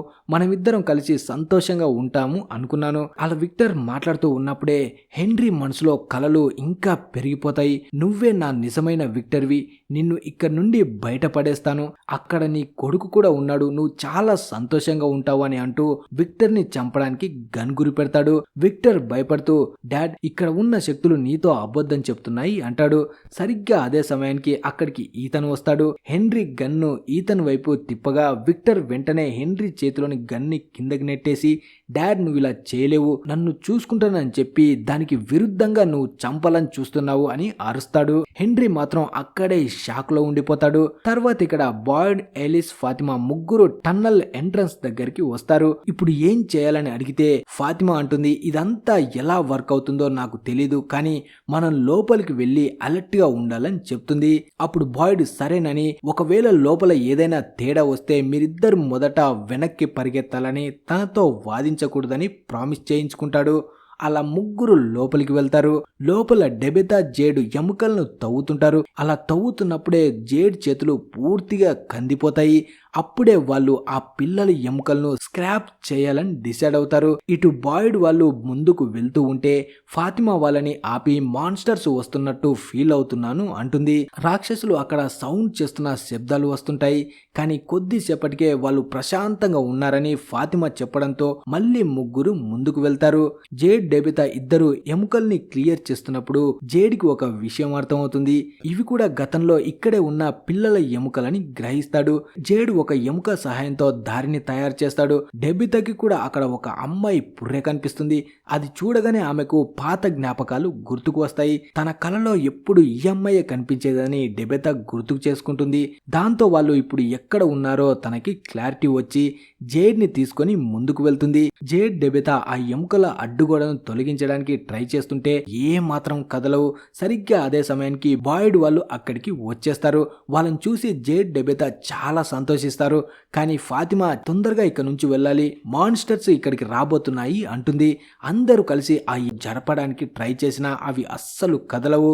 దాంతో బాయిడ్ తన గన్ తీసి ఆ ఎముకల మీద షూట్ చేసి వాటిని ముక్కలు ముక్కలు చేస్తాడు. ఆ దారి నుండి ఎముకల బ్యాగును తీసుకొని అందరూ బయటపడతారు. కానీ అంతలోనే రాక్షసులు అక్కడికి వచ్చేస్తాయి. ఫాతిమా అందరితో అంటుంది, మాన్స్టర్స్ వచ్చేసాయి, మీరందరూ ఇక్కడ నుంచి వెళ్ళిపోండి, నేను వీటిని ఆపగలను, నన్ను గుర్తుంచుకోండి అని చెప్తుంది. అలా తనను వదిలేయడం ఇష్టం లేక అందరూ బాధపడుతున్నప్పుడే మాన్స్టర్స్ ముందుకు వస్తాయి. అప్పుడు ఫాతిమా ఒక్కసారిగా భయంకరమైన మాన్స్టర్ రూపంలోకి మారిపోయి ఆ రాక్షసుల ముందు నిలబడి చాలా గట్టిగా అరుస్తుంది. బాయిడ్ వెంటనే ఎలిస్ ని పట్టుకొని నలుగురు కలిసి ఆ పిల్లల ఎముకలతో టన్నల్ నుండి బయటపడతారు. ఫాతిమా ఒంటరిగానే ఆ రాక్షసులతో పోరాడుతూ వాటిని అక్కడే ఆపేస్తుంది. తర్వాత అడవిలో సోఫియా ఆ వైట్ బాయ్ తో కలిసి నడుస్తూ ఉంటుంది. సోఫియా అతన్ని చూసి, నువ్వు చాలా పెద్దవాడివైపోయావు అంటుంది. అప్పుడే ఆ వైట్ బాయ్, వాళ్ళ దగ్గర ఇప్పుడు ఆ ఎముకలు ఉన్నాయి కాబట్టి ఈసారి నువ్వు ఓడిపోతావు అంటాడు. కానీ సోఫియా మాత్రం క్రూరంగా నవ్వుతూ, వాళ్ళు బాటిల్ ట్రీని ఆల్రెడీ పీకేశారు, నా పనిని నేను ఎప్పుడు పర్ఫెక్ట్ గా చేస్తాను అని అక్కడ ఉన్న ట్రీ లోపలికి ఇంతకు ముందు తను తీసుకువచ్చిన మొత్తం మంత్రించిన రాళ్ళని విసిరేయడం స్టార్ట్ చేస్తుంది. అలా ఈ ఎపిసోడ్ ముగుస్తుంది. సీజన్ 4 ఈ ఎపిసోడ్ తో పూర్తయింది. ఇప్పటి వరకు ఈ సీజన్ మీకు ఎలా అనిపించింది, నా ఎక్స్ప్లెయిన్ ఎలా అనిపించింది అనేది తప్పకుండా వీడియో కింద కామెంట్ చేయండి. అలాగే వీడియో నచ్చితే లైక్, షేర్, సబ్స్క్రైబ్ తప్పకుండా చేయండి. Thanks for watching. Yeah.